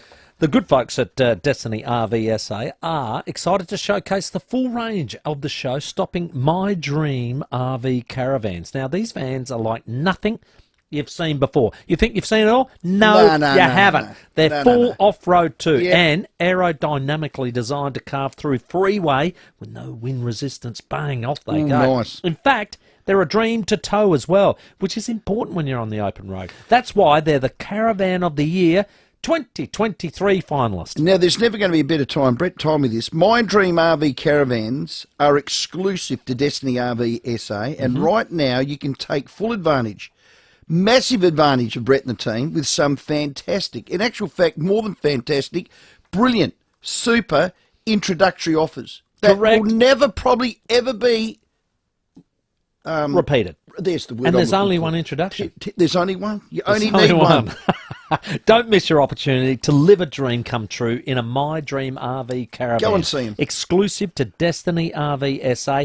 Call in and see the full range from cruisers to off-road today. Now, you'll find them on North East Road, Valley View, or go to the Adelaide Four-Wheel Drive and Adventure Show this weekend, or get online at destinyrvsa.com.au. For over 60 years, our community has placed their trust in Burnside Hospital for exceptional, compassionate and personalised care. Our comfortable facilities and serene gardens create an atmosphere that lets patients feel more at home. We're a not-for-profit community hospital and partner with leading visiting medical officers, providing a variety of surgical specialties, from orthopaedics to urology, breast and endocrine, maxillofacial, oncology and maternity. Burnside Hospital, your destination for exceptional care always. See movies how they should be seen. Hear movies how they should be heard. All on the big screen with Quake Sound at Wallace. And now you can see them for less and enjoy candy bar discounts and other special member offers and freebies. Simply become a My Wallace member today. It's free, it's easy and it's full of benefits. Go to wallace.com.au and click on Join My Wallace today. Wallace Mitcham, Mount Barker, Noarlunga and the Piccadilly. South Australia's home of big screen magic and entertainment. I like to call it a passion. I can be sitting relaxing. I'm spending this holiday locked in. Back then, wasn't worried about me though. In the gym, trying to work on my free throw. What's poppin'? Brand new whip, just hopped in. The new Kia Seltos. That's what's poppin'. And yeah, it's got options. The new Kia Seltos. The word is out. Brand new whip, just hopped in. Kia. Movement that inspires. With more stores close to home and everyday low prices, great food lives at Foodland, the mighty South Aussies. Rowey and Timmy G on the 5AA Sports Show. 29 minutes after 5. Your calls 8223 0000. Trent Cotchin very shortly. Oh, goodness me. The 5031 action plan sums up Adelaide. They're talking it's not going to get through tonight with the council. Yeah, we'll chat about that after 5:30. Okay. We were talking earlier about how test matches just go on until they got a result. We got Pete from Salisbury East on the line. Hey, G'day, Pete. Peter. Gentlemen, how are you? Good, buddy. You got an example? I have. There was a test match played long before you and I were even born, in 1939 in Durban in South Africa. Right. It started on the 3rd of March and ended 12 days later. They played 40, and the only reason it ended was because the English had to catch a boat to go home to England again. Fair dinkum. Did they get a result? Was it a draw? No. There was over almost 2,000 runs scored. 43 hours and 16 minutes were played, and 5,447 balls were bowled. Now, remember, they were 8-ball overs. Yes, they were. Wow. And England in the second innings were 5 for 600 or so they needed about another 150 to win. And they could have won. Unbelievable. So what do they have to do? Forfeit? No, it was called a draw because they had to go home. Because this was just before the Second World War, too. Yeah, sorry, we got to get a boat. Apologies. Yep, and that was it. Oh, God. Unbelievable story, Pete. That is I love great that history, one. Well Pete. done, mate. I wonder how many people fell asleep. That's incredible. That No is wonder incredible. why they had to change it. I mean, it just got ridiculous. Well, here's the thing. Sir Donald Bradman could have batted himself for 6 days. Yeah, that's probably could have. 5:30 headlines. Trent Cotchin next. The 5AA Sports Show. Rowey and Timmy G. This is Adelaide's 5AA. Good evening, Mel Usher with the latest news headlines. The hunt for a gunman continues in the US. 22 people have been shot dead in Maine's second largest city, Lewiston. Australians are being urged to leave Lebanon as the conflict in the Middle East intensifies. Adelaide has welcomed its first cruise ship of the season. And in sport, WA has made 241 in their first innings in the Shield clash against the Redbacks. Now checking 5AA traffic. Copper is critical to the energy transition, and the responsible production of South Australian copper is happening now at BHP. Seeing a few delays in the parklands at the moment around Bartels Road. That is currently closed between Kettlewell Terrace and East Terrace for the Harvest Rock Festival on the weekend. That should reopen Monday. Slow going at the moment at Hallett Cove, fixing up that burst water main on Lonsdale Road near Majors Road. Got one lane out of action, and also got a few roads closed in the city due to the World Solar Challenge. It's around Victoria Square, Great Street and Wakefield Street. Look out for a camera at Waterloo Corner Road to Paralowie. Summer is sizzling this weekend at Harvey Norman. Hot deals on barbecues, outdoor furniture, fridges, audio, TVs, gaming and more. Get set for summer now at Harvey Norman. Adelaide's most accurate traffic on 5AA. The 5AA forecast, mostly clear tonight down to 8, mostly sunny tomorrow 24. Right now it is 17. We'll have more news at 6 and as it happens on 5AA. Go Vita, your local health food shops. Over 30 years health and wellness experience and over 300 natural health practitioners specialising in you. Hi, I'm Peter from Go Vita, Tanunda. This month we have a great offer on Nutrivital Premium Probiotic 50 Billion Plus for healthy immune function and gut flora. Just $53.95. That's 40% off of recommended retail price. Go Vita, Colonnades, Fairview Green, Marion, Mount Barker, Manopara, Semaphore and Tanunda. Need an electrician? Ken Hall Electricians. We're qualified electricians for power points, sensor lights, smoke alarms, rewires and inspections. And we're as local as you. So give Ken a call. Ken Hall Electricians, 8364 5855. Nobody knows paint like Crowey's, and I should know because I was a painter. Here's the thing that you'll love about your local Crowey's. They have all the answers. They have the best quality, price, service, delivery. They just have all the answers. Correct. Like this, you ask them whatever question. Now, what are you painting? Doesn't matter if it's a chair, a door, a wall, a house, a shed. Could even be that skyscraper out there on Perry Road. They'll help you. Pair of headphones? They'll help you. Wouldn't matter. Timmy, they'll help you, mate. Timber. Metal tiles, steel render, wallpaper, they've got it all. Crowey's will help. You'll love their prices, quality and service. Remember, Crowey's only sell premium quality paint. Visit crowyspaints.com.au. Had a packet of marbles in my gob there. Tim, I was trying to do two things at once because this breaking story I about... thought they had 10 websites then for a minute. Let's do it. Crowey's only sell premium quality paint. Visit crowyspaints.com.au for a store near you. IGA have low prices locked on a range of great Community Co products. Like Community Co Tasty Cheese Slice, 250 grams, $6 each. Now at your local IGA. Offer ends January 8, 2024. While stocks last. Excludes IGA Express and Tasmania.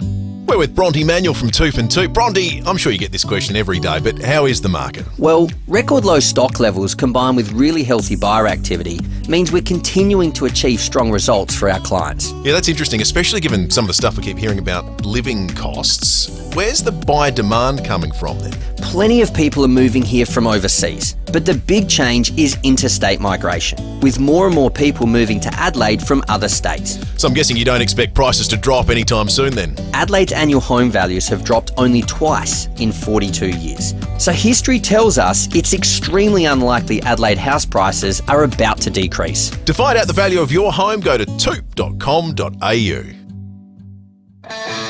With more stores close to home and everyday low prices, great food lives at Foodland, the mighty South Aussies. Rowey and Timmy G on the 5AA Sports Show. 25 minutes to 6. Well, what a pleasure. One of the game's great gentlemen, I reckon. 306 games, 3 flags, 17, 19 and 20. All-Australian, a captain, 3 best and fairest, you name it. Just keeps going on the accolade. Just quite incredible. Trent Cotchin, thank you very much and welcome to the show. Thank you very much for having me.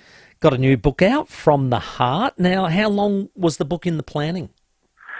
To be honest, quite a while. And it was an enjoyable process, albeit a long one. It was, I'm going to say maybe 2018-19 that we agreed to doing something and then obviously continued to add, not knowing when my time as an AFL player would come. But yeah, such an enjoyable opportunity to reflect so deeply on the journey that was and is, and get to share some of that with the readers.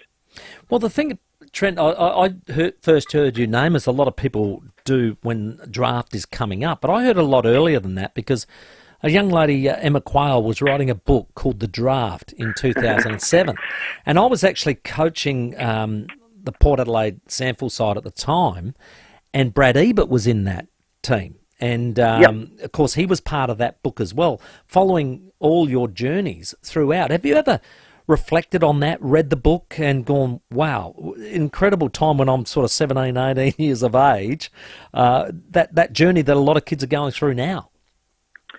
Yeah, I think you can quickly forget that part of the journey, just because it becomes very much serious once you do get your name called out on draft day or draft night, as it is now. But again, like, some of my fondest memories are from that period where Emma was following us along in our journey. You kind of couldn't foresee the future or predict what was going to happen, and I think I might have even made the statement at some stage in that book that if I ever won one premiership, that would be enough for me, and I would hang them up. Obviously, I got greedy, so things do change, but amazing process. And I suppose the beauty of having stuff in writing when you have kids of your own, and that's kind of part of the reason why I opted to doing a book was, to kind of give them part of the story, that if and when I leave this earth, at least there's something for them to reflect on. Well, when you were going through that season, you were the captain of your TAC team. You were captain of the Vic Metro team. I mean, the leadership thing must have been there early. Oh, look, I always strive to be someone who set an example of what I thought was the right kind of behaviours to get the best out of yourself. But, you're very blessed, particularly in those teams where there's a lot of talent around you, and you're learning a lot from the way guys prepare for football matches. And, there's a whole heap of different personalities. And probably something that I learned as I progressed through my career was that I always thought that to be an AFL player, you had to be act a certain way, be a certain type of person, engage in certain kinds of behaviours. But what I realised was that you can create success or have a pathway that looks very different to the guy that's sitting next to you in an AFL team meeting room. But that's kind of the ironic beauty of people from all over Australia and sometimes the world coming together in a game that we all love and love watching and love playing more particularly. And your journeys can be so different and a fair way apart. When you came into Richmond, let's face it, the club had been going through this long drought and it's trying to find itself once again. When did you feel like there was that pivotal moment that the significant change occurred? Oh, I think, it was, no doubt, it was pretty challenging early days, and probably from a personal point of view, you kind of caught up in just the fact that you've managed to get to an AFL club and you're living out part of your childhood dream. But I was probably seeing more of what was happening in the back end or behind the scenes, given I was living with Kane Johnson, the captain at the time. So probably got a little bit more of a deeper insight as a younger player as to what some of the other guys might have been seeing. And I suppose for me, the turning point was bringing Dimmer in 2010, and not to say that I think we lost our first 9 or 10 games that he was coach, so it wasn't like we started like a house on fire that some of these teams are doing these days with a new coach coming in. But you could kind of see that the foundations were being laid, and we progressed each year and we improved, and as much as we weren't successful, we played in 3 consecutive finals. And then obviously rock bottom hit in 2016, which, in a bizarre way, I'm so grateful for that year happening because it taught us so many lessons from a performance point of view, but even more importantly from a personal point of view and how to connect and build a culture. It talks about, a lad that becomes a captain to a leader. You were only 22 years of age when they appoint you as captain. That's quite young, and I know my footy club is Port Adelaide, and they're probably looking at their next captain, and a couple of them are only 23, but you're probably a great example of appointing that young captain. How were those early years for you to take on that responsibility?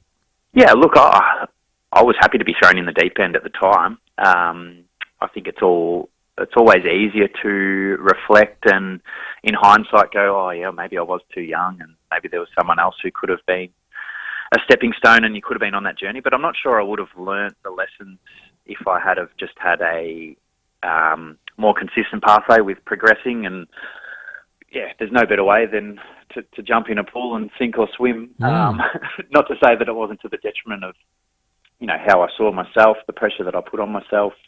But again, I think that taught me a lot about who I was and how to manage and deal with stress in different ways, whether that be on the field, off the field, building relationships. So whilst I reflect and go, yeah, maybe it was too young, I feel as though I was mature enough to understand what was required. The one thing I probably reckon I could have done better was ask for more help and not think that I had to do it alone in a lot of circumstances. You know, I had some great people around me and probably didn't lean on them enough.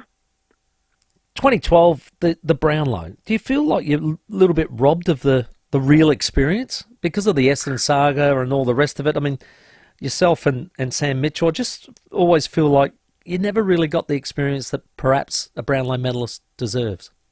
Yeah, look, to be honest with you, when I reflect on my career, it's not something that springs to mind about something that I'm proud of. I was really proud of the year that I had in 2012, more just from it being one of those years where you go, oh, look, I think I've proven to the world that I'm capable. And I was young, as you said.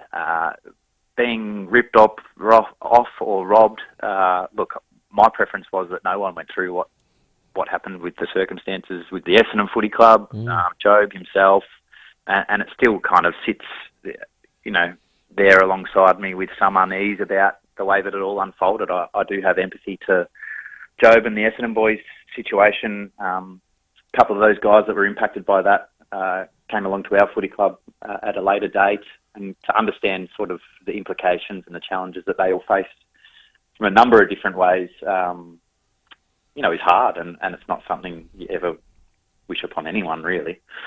I know that there was some decisions made along the way that, may have been able to be made differently, but at the end of the day, you kind of put your trust in people. You won those flags, 17, 19 and 20. Everybody always sort of says, what's your favourite? And it's like, oh, well, it's like having children. You can't pick a favourite and the like. But was 17 the big surprise? 17 from an overall perspective was just a special year. Like, to transform a club that was literally down and out on its knees, wanted the coach sacked. I was the worst captain in the AFL. Our board was trying to be overthrown by a competing, I don't even know what you call them anymore, but...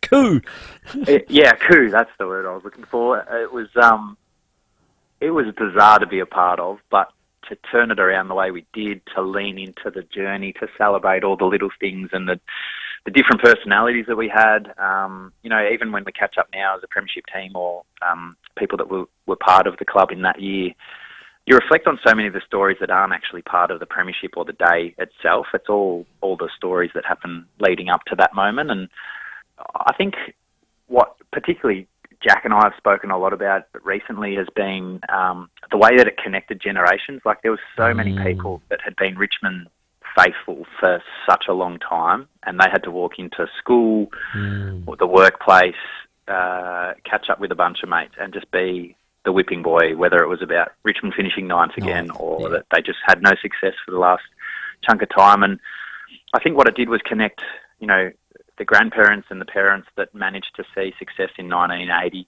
to then this next wave of generations that, for whatever reason, decided they were going to follow Richmond without a whole heap of success. And, it was such a gift and so many special memories to hear and the way that people shared them. Like, one of my favourite stories was hearing about two brothers that had lost their old man during the year, and he'd been lucky enough to see the 1980 premiership, and the two brothers hadn't.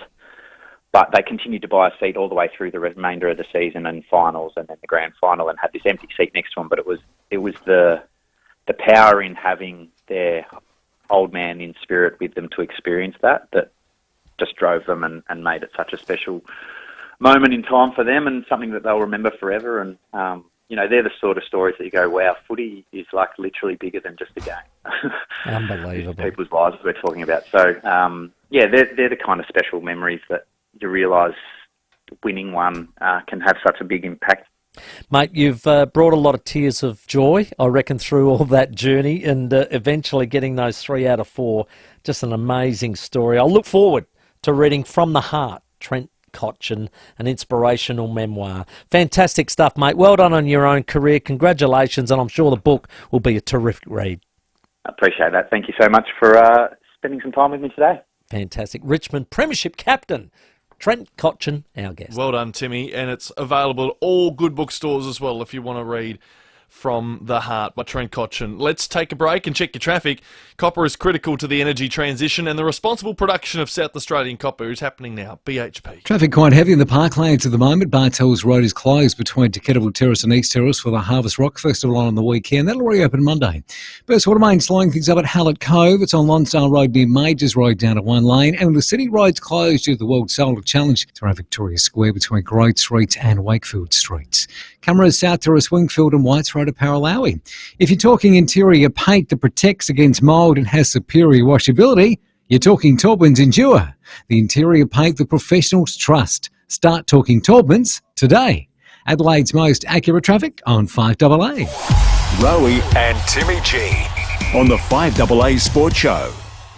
It's official. Prawn season is here, and SA King Prawns is the place to go for the freshest catch. When Tony, Heather and their crew aren't at sea, they're selling their delicious catch in the SA King Prawns store in Edinburgh North and SA Farmers Market, Paraka. Pick up 2 kilos of raw medium prawns for $35. Buy 2 cartons and get $10 off. And Coffin Bay oysters from $15 a dozen. SA King Prawns. Saturdays only in 15 Hewitson Road, Edinburgh North. Sundays only at the SA Farmers Market, Paraka. Get a read on today with The Advertiser. Catch up on breaking news and stories from Escape, Body and Soul, Delicious, plus sport and so much more. Visit theadvertiser.com.au today. We're for you. Are you ready to be blown away by a new BT50 bargain? Mawson Lakes Mazda has put together the complete BT50 package. With the purchase of a new BT50, you get free on roads and $1,000's worth of exclusive accessories free. On top of that, you'll get our 5-year warranty and 5 years roadside assist. Or check out our heavily accessorised demo models. There are heaps to choose from. Mawson Lakes Mazda's complete BT50 packages. Stocks won't last, so hurry. Just a short drive from the city. When you need to get the job done, you deserve a one-stop shop, and it's for us serious DIYers. It's all in the one place, and it is the Toolkit Depot. It certainly is. Toolkit Depot Seaford is having a massive car park sale this Saturday. So if you've got a project coming up, you better not miss this, I'm telling you. You'll miss out on bargains. You can't.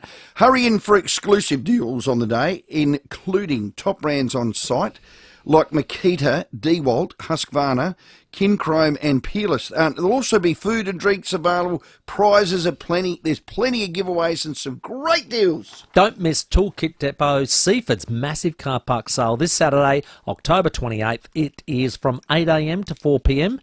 The address, 13 to 15 Seaford Road, Seaford Meadows. Visit toolkitdepot.com.au. Toolkit Depot, everything you need to get the job done. Live cheaper with Cheapest Chips. Catalogue sale now on. Cheapest Chips. Get a huge 30% off all Halloween costumes and decorations. And don't miss out on Black Dot clearance products like the Prinetti Pod coffee machine, only $59, save $40. Airless paint sprayer, $249, save $100. And the American charcoal smoker, $149, save $50. Earn points and get rewarded with Chippy Rewards. Check out the new catalogue out now. Live cheaper with Cheapest Chips. In-store or online. You know, it makes sense to pre-plan a funeral, but it's not easy to get enthusiastic about planning your departure from this mortal coil. Pre-arranging and prepaying a funeral gives you time to think, plan and ensure peace of mind for yourself, family and friends. The Alfred James Prepaid Funeral Plan enables arrangements to be made and kept on file for future reference at the time of need. Alfred James Pre-Plan Funerals, honouring lives in extraordinary ways for over 100 years. With more stores close to home and everyday low prices, great food lives at Foodland, the mighty South Aussies. Rowey and Timmy G on the 5AA Sports Show. It's 9 minutes to 6. Lots of live sport on at the moment. The Redbacks have bowled out WA for a nice score under 250. The New Zealand Breakers and the Adelaide 36ers going head-to-head at the moment. Almost half-time. Sixers down 44 to 48. And tonight on Channel 10, get excited because our Aussies are back in action. They certainly are, and the man for 10 football who's always on the scene is Andy Harper. G'day, Andy. Hello, how are you? Oh, look, we're excited. What an amazing... I suppose we were always probably curious about what would happen post-World Cup. I'll tell you what, the euphoria has followed them all the way to WA, hasn't it? This is an incredible show of support and continued support for the Matildas. Yeah, and I think it comes on the back of a very positive start to the A-League women's comp as well. Those crowd numbers have been up.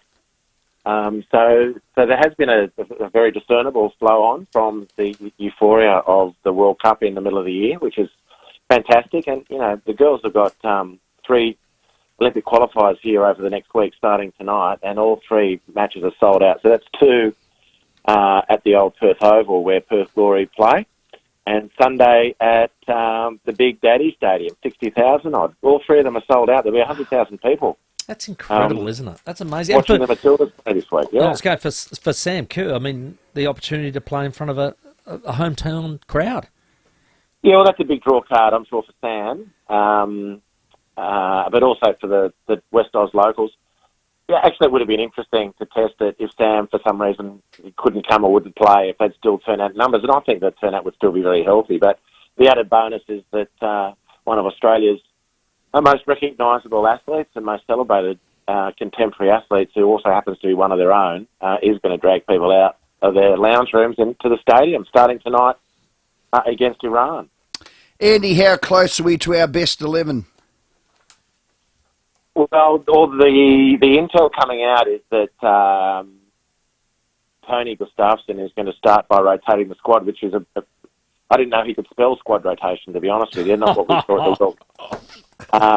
So I think there's going to be a lot of changes from what we might expect is to be a first 11, and basically it's the same squad that was picked for the World Cup. Amy Sayer is the bolter when you compare it to the World Cup squad, and I'd like to see her get some game time maybe tonight. So they're all World Cup ready players apart from Amy, and so whoever gets the nod tonight will have been in that World Cup squad. And I think it's probably also juggling, you know, girls who are playing in the top teams. They might have had a game on Saturday or Sunday. It's not a lot of time to recover from the travel, so you know, you can understand why he might be giving some players a rest, if in fact that's what he does. $1 favourites, I read. Iran, what are the worries for us for them? Can they hit the back of the onion net? Oh, well, of course they could, because, you know, football is one of the most even contests on the planet. You can have small teams beat big teams, but I just can't see Iran coming within, getting within the same postcode as Australia, really. But it depends on how the girls settle. The biggest story tonight, more than the football, is that Iran have actually got a women's team playing at this level of competition. Yeah. I mean, you know, it was maybe 20 or 30 years ago, there was just a small handful of women playing football in Iran, and I'm not sure of the conditions under which they were made to play those games or could play those games. But it's a world apart, and to have the Iranian women's national football team representing their country here in Australia in an Olympic qualifier, I think that's a big story even before a ball's kicked. And to me, that achievement will remain noteworthy, irrespective of the result and the score tonight. It's fantastic for football-loving women in Iran that they can aspire to this, and we shouldn't make any mistake that Iran, 70-odd million people of Iran, are football fanatics. They love it. They love it. Iran's men's team is one of the strongest in Asia, and in time, I'd like to think in a short space of time, the Iran women's team will be of a similar stature. Awesome stuff, mate. You're on the park there. We look forward to speaking to you probably post the 3 games and give us a good wrap of how Australia fared. Good on you. Thanks a lot. Andy Harper tonight for Channel 10. It starts 9:30 SA time, so if you want to watch that on Channel 10, you can get the Matildas in your lounge room. Well done. Can't wait for that. Before we go to the 6 o'clock news, we open the show with the Crows have a crucial meeting, is how I build it. Yes, that's correct. Tonight with councillors at the West Torrens Council. They need a yes to progress to the public consultation. Right. Once that happens for the final time, by about the 19th of December, you can sign the papers, lick the stamp, get the bulldozers in the second quarter of next year. Happy days, the Crows will have a home. However, as always with Adelaide, and I think it does sum up Adelaide's anti-development, the 5031, they're called the Green Space Action Group. They've said there's 10 trees that are non-negotiable. So they said, we don't want the building here, so they moved it. We don't want the size of the MCG Oval here, so they cut it down. We want to keep these amount of trees. They did everything they've had as a complaint and requested. The Crows have accommodated. They have. Now it's got down to this. And the Adelaide paper, Adelaide Now, their headline is 10 trees could derail Adelaide's FIVEAA dream. Now, you've got a text here, Timmy, from Adam. One that came through earlier. Adam said, the Crows Thebarton site is in big trouble again. Half the West Torrens councillors will not vote for the proposal because of hundreds of complaints to them from residents. Not happening, guys, says Adam. So this is where I sit. Enough's enough. I said this, I think, last time, but now enough is enough. The Mayor should be in control and should have been canvassing for many months with his councillors. And you'd think when you get to a big decision like this, which is going to be great for the FIVEAA region, the precinct and the 5031 residents, well, I think it will be. They clearly don't think it will be. He should have been canvassing to them. Listen, the vote's going tonight. I want it unanimous. This is going ahead. I'm your mayor. I pulled my big man pants on. I pulled my chest out. My hairy... Mayors don't vote. You know that, don't you? What? Yeah, I know. But Yeah. that's exactly right. But he's got his 11 councillors or however many there are. Correct. They've got to get in behind him. Now, if he can't get this up, he might as well walk. You're useless. Get out of there. Where does it leave Adelaide if it doesn't get past this stage? Well, it's got to get through tonight. Now, my mail is something extraordinary would have to happen for it not to. Now, Okay. Tom Koutson-Tonis, who's the member for that area, apparently, inverted commas, apparently, Yes. has promised the 5031 Green Space Action Group, led by a doctor that I had a blue with on air that hasn't rung because, you know, I'll get all shirty again and probably a bit disrespectful, and she deserves credit for her fight because she's got them. You got all hairy-chested. I did, and probably a bit disrespectful. Now, she has every right to fight on behalf of her residents, 100%. So what's Tom saying? But it gets to a point, enough's enough. Well, Tom, apparently, inverted commas, Tom Koutson-Tonis, yes, MP, has promised the 5031 Green Space Action Group that those 10 trees will remain. Okay. Now, I'm seeing tweets now of like big 103 centimetre salmon gums in the middle of an MCG size oval, and the boundary line goes around it. And everyone's happy. There's got to be compromise. There has to be common sense. I'm not saying development overshadows everything, but when a party, the Adelaide Crows, have jumped through every damn hoop they can, compromise to the nth degree, there comes a point, 5031 Green Space Action Group, where shut up and the mayor step up, sign the deal and make this bloody thing happen. So 83 trees will be removed. That's 10 on King's Reserve, 73 on Thebarton Oval. 220 new ones are going to be planted. So long term, there's going to be more trees than there are that are lost. That's where it stands. What if a tree fell in the forest? Well, it's not. It's not even falling in Thebarton. It's not even funny, Timmy. I'm not in the mood for your Timmy. I'm not in the mood for your jovialness. Hey, this is our new home. Let's not get upset about something that hasn't happened. Let's wait. Let's wait. I don't want to wake up tomorrow and open the show in the Gold Coast, which we will be, Ooh, that's true. on behalf of the state government, promoting our Big Adelaide 500 race coming up Correct. at the end of next month. I'll open it instead. Well, is it your opener? It is. Thank God for that, because honestly, turnbuckle stuff. Don't be negative. Don't be negative. Be positive and, Well, and work all I'm towards a positive Timmy, goal. Timmy, all I'm hearing is negative. It's coming through. 6 o'clock news. Have you say 8223 0000. The 5AA Sport Show with Rowey and Timmy G. Online, on DAB Digital Radio, and on 1395 AM. Talking Adelaide. This is Adelaide's 5AA. Mostly clear tonight, mostly sunny tomorrow, 24. With the 6 o'clock news, I'm Mel Usher. There's plenty of stock ready for immediate delivery on Mitsubishi Triton from Agostino Mitsubishi, Nailsworth and Elizabeth. 22 people have been killed and more than 50 injured in a mass shooting in the US state of Maine. The gunman is still on the loose, but police have located the mass shooting suspect's vehicle. 18-year-old Charles Goggin has been in lockdown at a uni near where the shootings happened.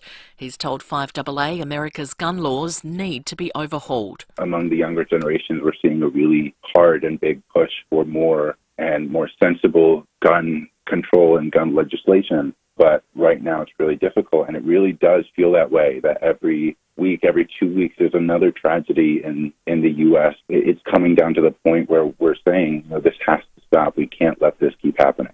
A teenage boy from Adelaide has apologised to the District Court, claiming he stumbled on extremist material online by accident. The now 16-year-old has denied being a loyal follower of terror group Islamic State and says he hasn't been radicalised. He previously pleaded guilty to several offences, including producing extremist material for a terror attack in 2022. He'll be sentenced in December. Bruce Lehrmann has been named as the high-profile man charged with 2 counts of rape in Toowoomba in 2021. Mr Lehrmann had been fighting to keep his identity concealed, but has lost his bid in the Queensland Supreme Court. The former Coalition staffer was previously accused of sexually assaulting Brittany Higgins in Parliament House, but the case was dropped and Mr Lehrmann has always maintained his innocence.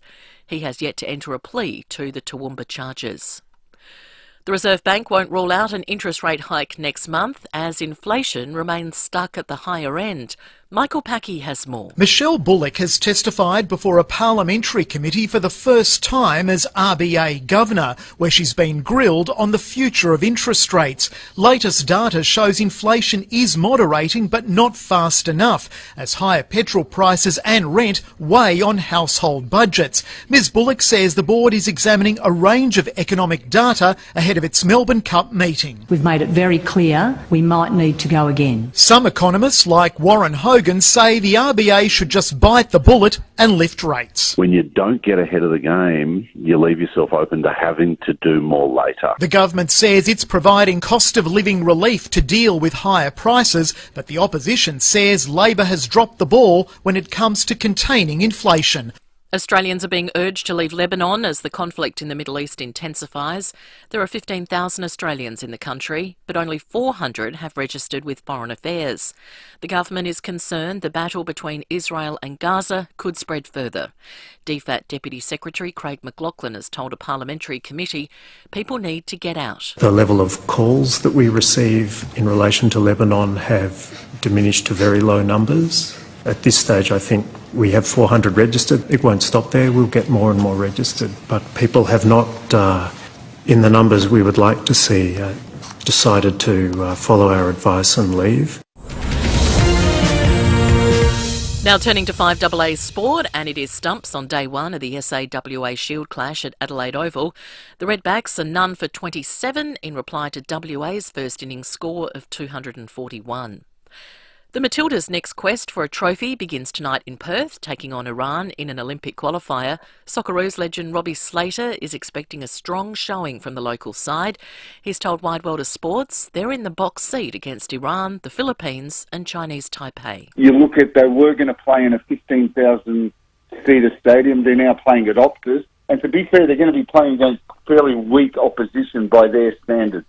And retiring jockey Frankie Dettori has been denied one last chance to win his first Melbourne Cup.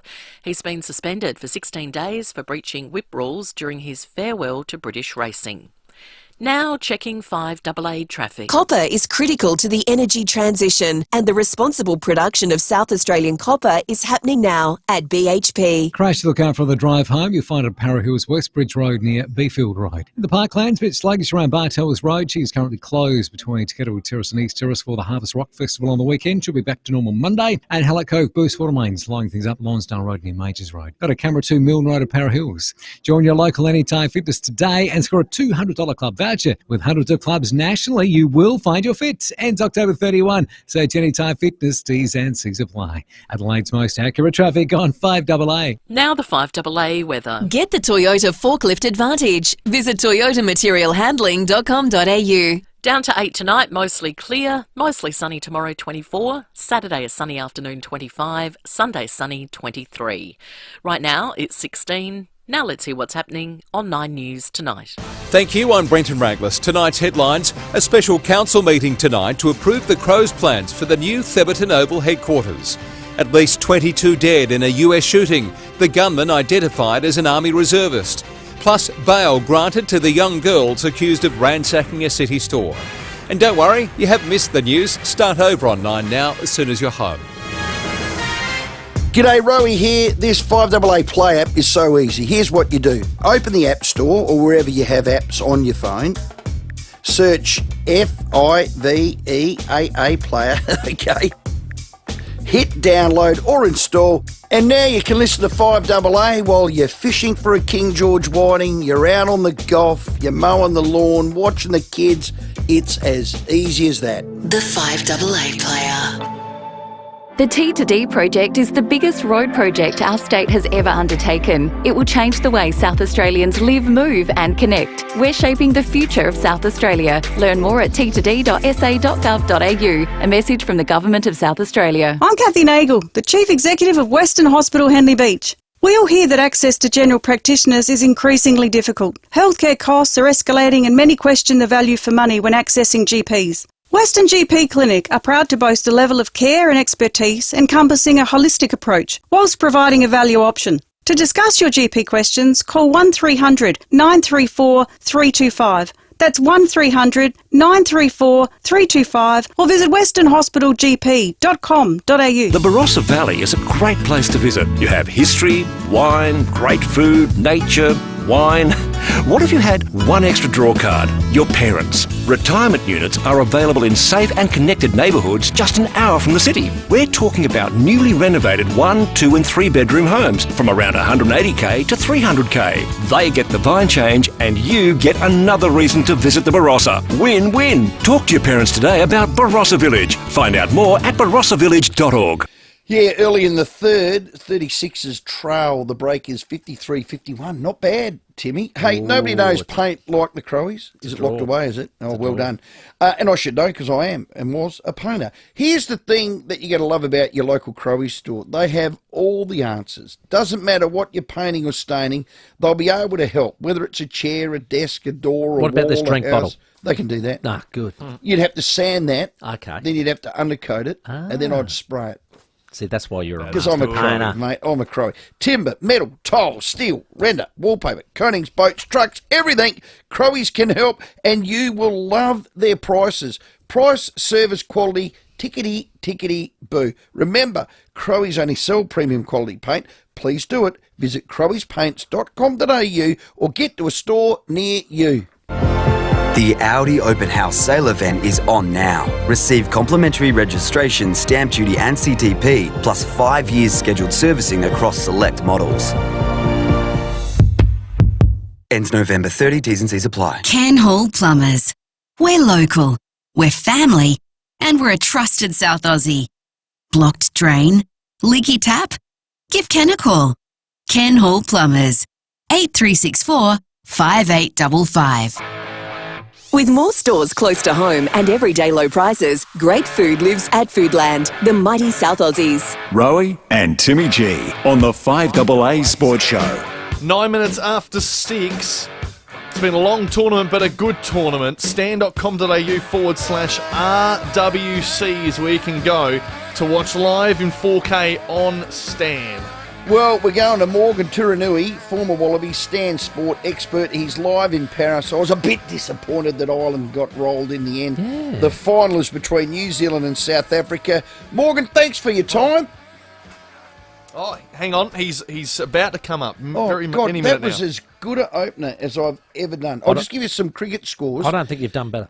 WA, can we just tape it, play it back to him? That would have been Morgan, nice. we're just getting him up on the screen. WA, we rolled them for 241. Yeah. Where's Agar got a 6 for? Yes, stumps. So What's happening? 5 for is a Michelle Pfeiffer. Yeah. What's a 6 for? That's 822 300. I'd like to get hexagon. that rhyming slang. What? I'll sing it a 6 sides. God. Well, it's as good as we got. SA at stumps, day sexy one. hexy. None for 27. Well done. None for 27. Now, give us that opener again. That was outstanding. Really good. Rugby World Cup. Nah, let's do it. Hey, Morgan, how are you? Good, thanks. Well, I got the cricket scores, which was good. I was there listening to. I remember you. That was brilliant. Well, come on. Thanks for the update. New Zealand, South Africa, Sunday morning our time, 5 a.m, live on Stan Sport. The two best teams got through?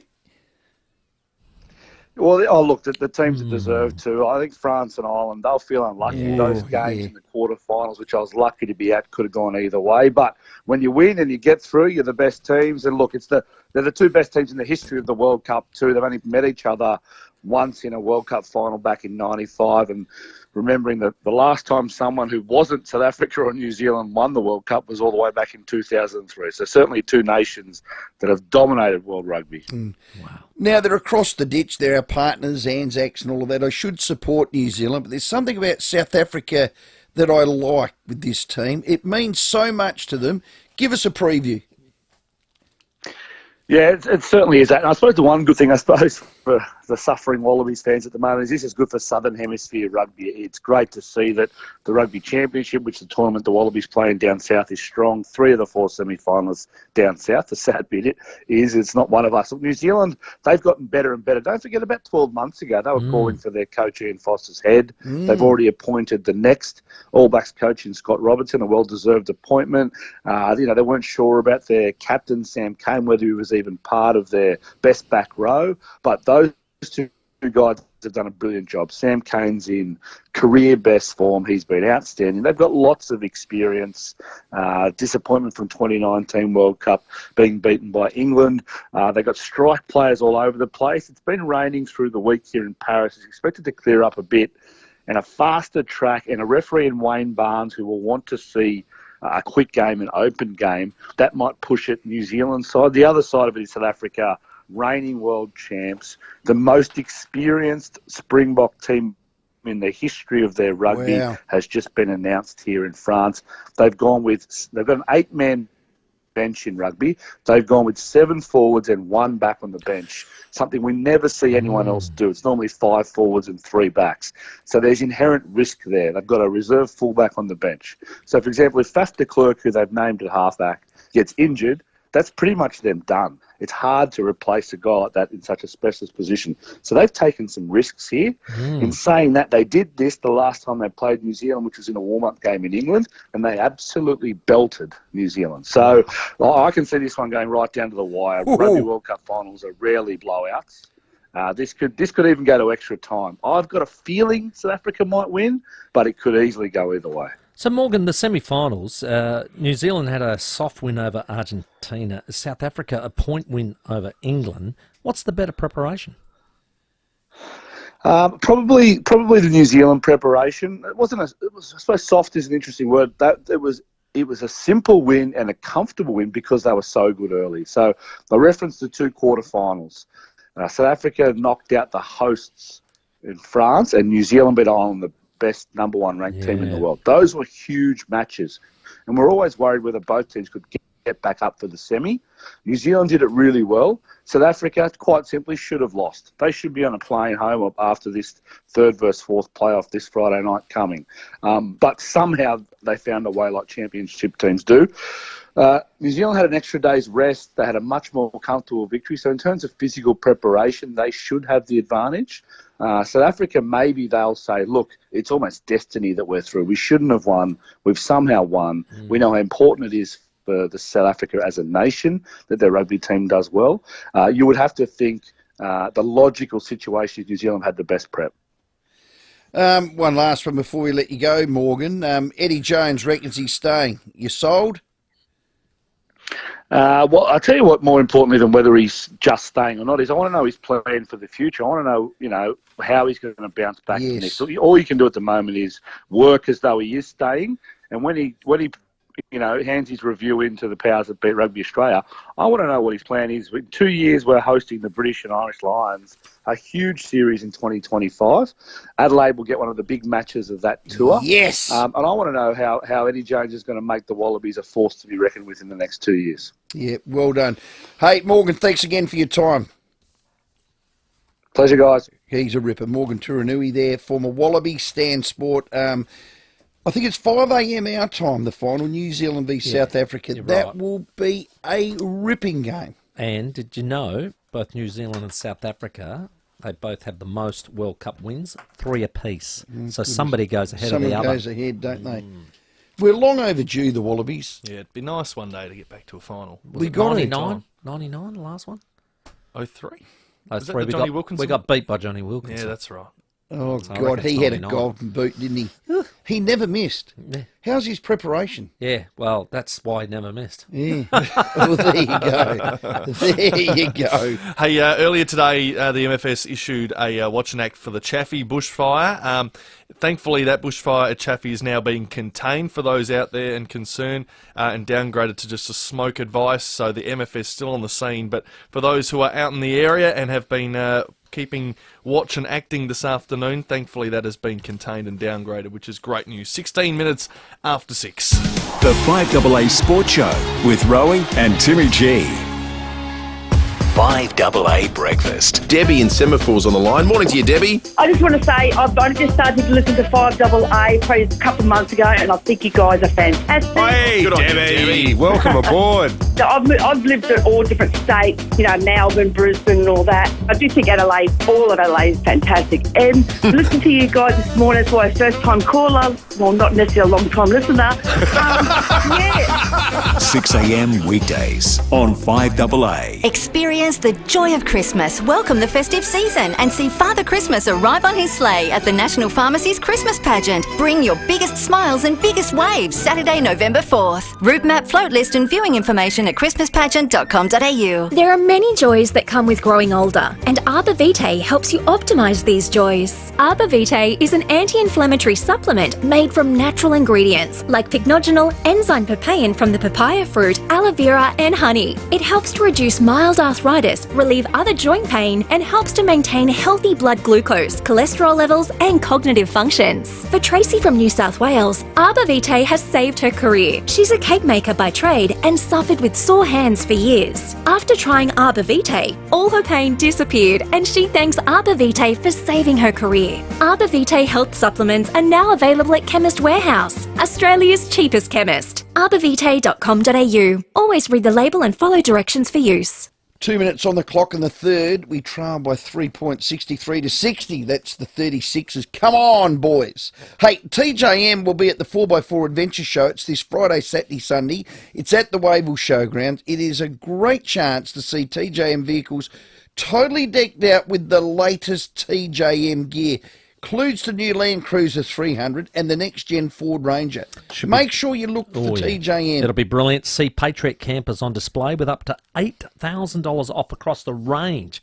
Great bargain there to be had. Plus, TJM have cracking deals on off-road gear, bull bars, suspension kits, recovery gear, roof racks and much, much more. Never a better time too. Great specials. Get down there. Now that's not all. TJM have teamed up with another great South Aussie company, TIG Industries. They bought a range of SA-made trays, canopies, to take you from job site to campsite. Like it. So if you love off-roading and you Excellent. love TJM at the 4x4 Adventure Show Wavell Pavilion, don't miss it. It's this Friday, Saturday and Sunday.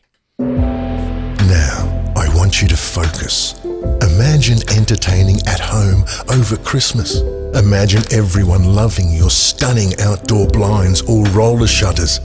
Now, imagine what will happen if you don't have them installed before Christmas. Actually, scratch that. It's a terrible thought. Get in touch with Focus Home Improvements now and have them installed before Christmas with free installation. FocusHomeImprovements.com.au. The team at Garden Grove are celebrating spring. The Rose Society of South Australia's Spring Rose Show is coming to Garden Grove on Saturday, October 28th and Sunday, October 29th. Celebrate some of the most stunning, romantic flowers in the world and enter in the Best Homegrown Rose competition for the chance to win a $200 Garden Grove voucher. Garden Grove, Golden Grove Road, Golden Grove. Garden Grove, the garden that I Phone want. 8251 1111 for delivery to all areas. Open 7 days. Ken Hall Plumbers. We're local, we're family, and we're a trusted South Aussie. Blocked drain? Leaky tap? Give Ken a call. Ken Hall Plumbers. 8364 5855. With more stores close to home and everyday low prices, great food lives at Foodland, the mighty South Aussies. Rowey and Timmy G on the 5AA Sports Show. 21 minutes after 6. Timmy, one of my favourite weekends, without a doubt, Club Marine. I boat sponsored with Club Marine, love them. Club Marine SA Boat and Fishing Show and Four-Wheel Drive Adventure Show. It is this weekend, Adelaide Showground, Friday, Saturday, Sunday. For us fishers or four-wheel drivers, TJM will be there, Timmy, all our sponsors. We've got the show director, Peter Woods. Pete, thanks for your time. Yep, great. Very excited to be here this afternoon. I've heard a record number of exhibitors this year. I know, I can't believe it. With shows just growing, sort of started all those years ago now, but now 190 exhibitors. And there's a few still floating around, so we may even make the 200 mark. It's just unbelievable for Adelaide. It's probably, reality is probably one of the biggest shows now in Australia. Well, what I love about this one, you have all the dealers there. So there's the cars. I hear that the new Ford F-150 is going to be released. Yep, just then you've announced. got caravans, you've got campers, you've got all of that. Then you've got your TJM equip. And then for me, the boats. Exactly, yeah. And all the boat dealers are all back this year. Now it's all post-COVID. We don't even talk about COVID anymore now. But they're all back. What? Yeah. So they're all back and great displays. The boats have been arriving over the last couple of days and just incredible. Like the new releases, quite a lot of new, like Senator from New Zealand. That's there, North Bank, locally built. Yep, locally built. Just the boats. There's Rubber Duckies there. The Rubber Ducky guy was there today, and I had a bit of a chat with him. So the diversity of boats. We've got a thing called the Fishing Alley with which Tracy Tito organises. That's cool. Got lots of cool fishing gear. Got a little fishing stage. We do a bit of fish cooking, a bit of squidding talks and things like that. So it's kind of the diversity of the show is amazing, and that's what I think it's why it's growing, because people, South Australian people love it. But it's probably unique to Australia because we don't have any one show of like this with the range and the diversity of products. And I think it's just a South Australian thing that it all fits. The Adelaide Showgrounds is an amazing venue, and it all sort of fits. Everybody has a great weekend, and you can wander around. They said you can buy a new car, you buy a camper trailer or a rooftop tent. It's all there, you grab some fishing gear and buy a new boat, and all on the same weekend. Well, Pete, the great thing that I like about this one, the Club Marine Boat and Fishing Show, Full Drive Adventure Show, is they all have great specials.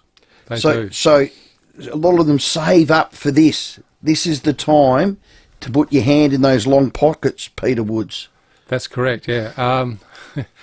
Definitely. Are you a short pot? Mine are long, Timmy. Yeah. Well, this is the time you want to spend it, isn't it? That's it. Well, the beauty of all this is it all goes together, doesn't it? It does. Like if you're into it, like you want to go on a trip, you need all this gear. And it depends what mood you're in. If you might have bought a boat last year or you've got all your fishing tackle gear, you've already geared up that side of it. But hey, you want a rooftop tent or whatever, or you want to talk to Toyota, or to Ford, or check out that 150. I'm hanging out to have a look at that. Yeah. So it's kind of like whatever you want to do, you can just cruise around the different aspects of it. And not everybody wants to buy a new boat 1 year, but there's something else they might want to get. So it's very exciting. But the show too attracts like-minded people. So the beauty of it is, as you're moving around the exhibitors, you're actually talking to like-minded people, getting ideas, getting tips, getting recommendations, and as Rowey says, you get the specials with it. Yeah. Bargains, yeah. Everybody has to show bargains.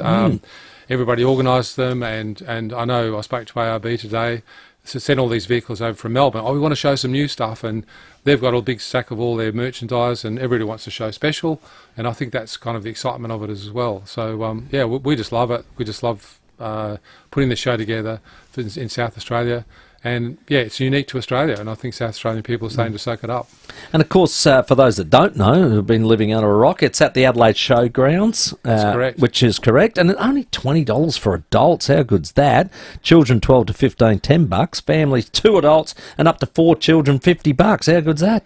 Yeah, it's a great day out. We've got food trucks. We've got heaps of it's just cool hang out, and there's so much to do. We've got a thing which TJM through the Tough Dog.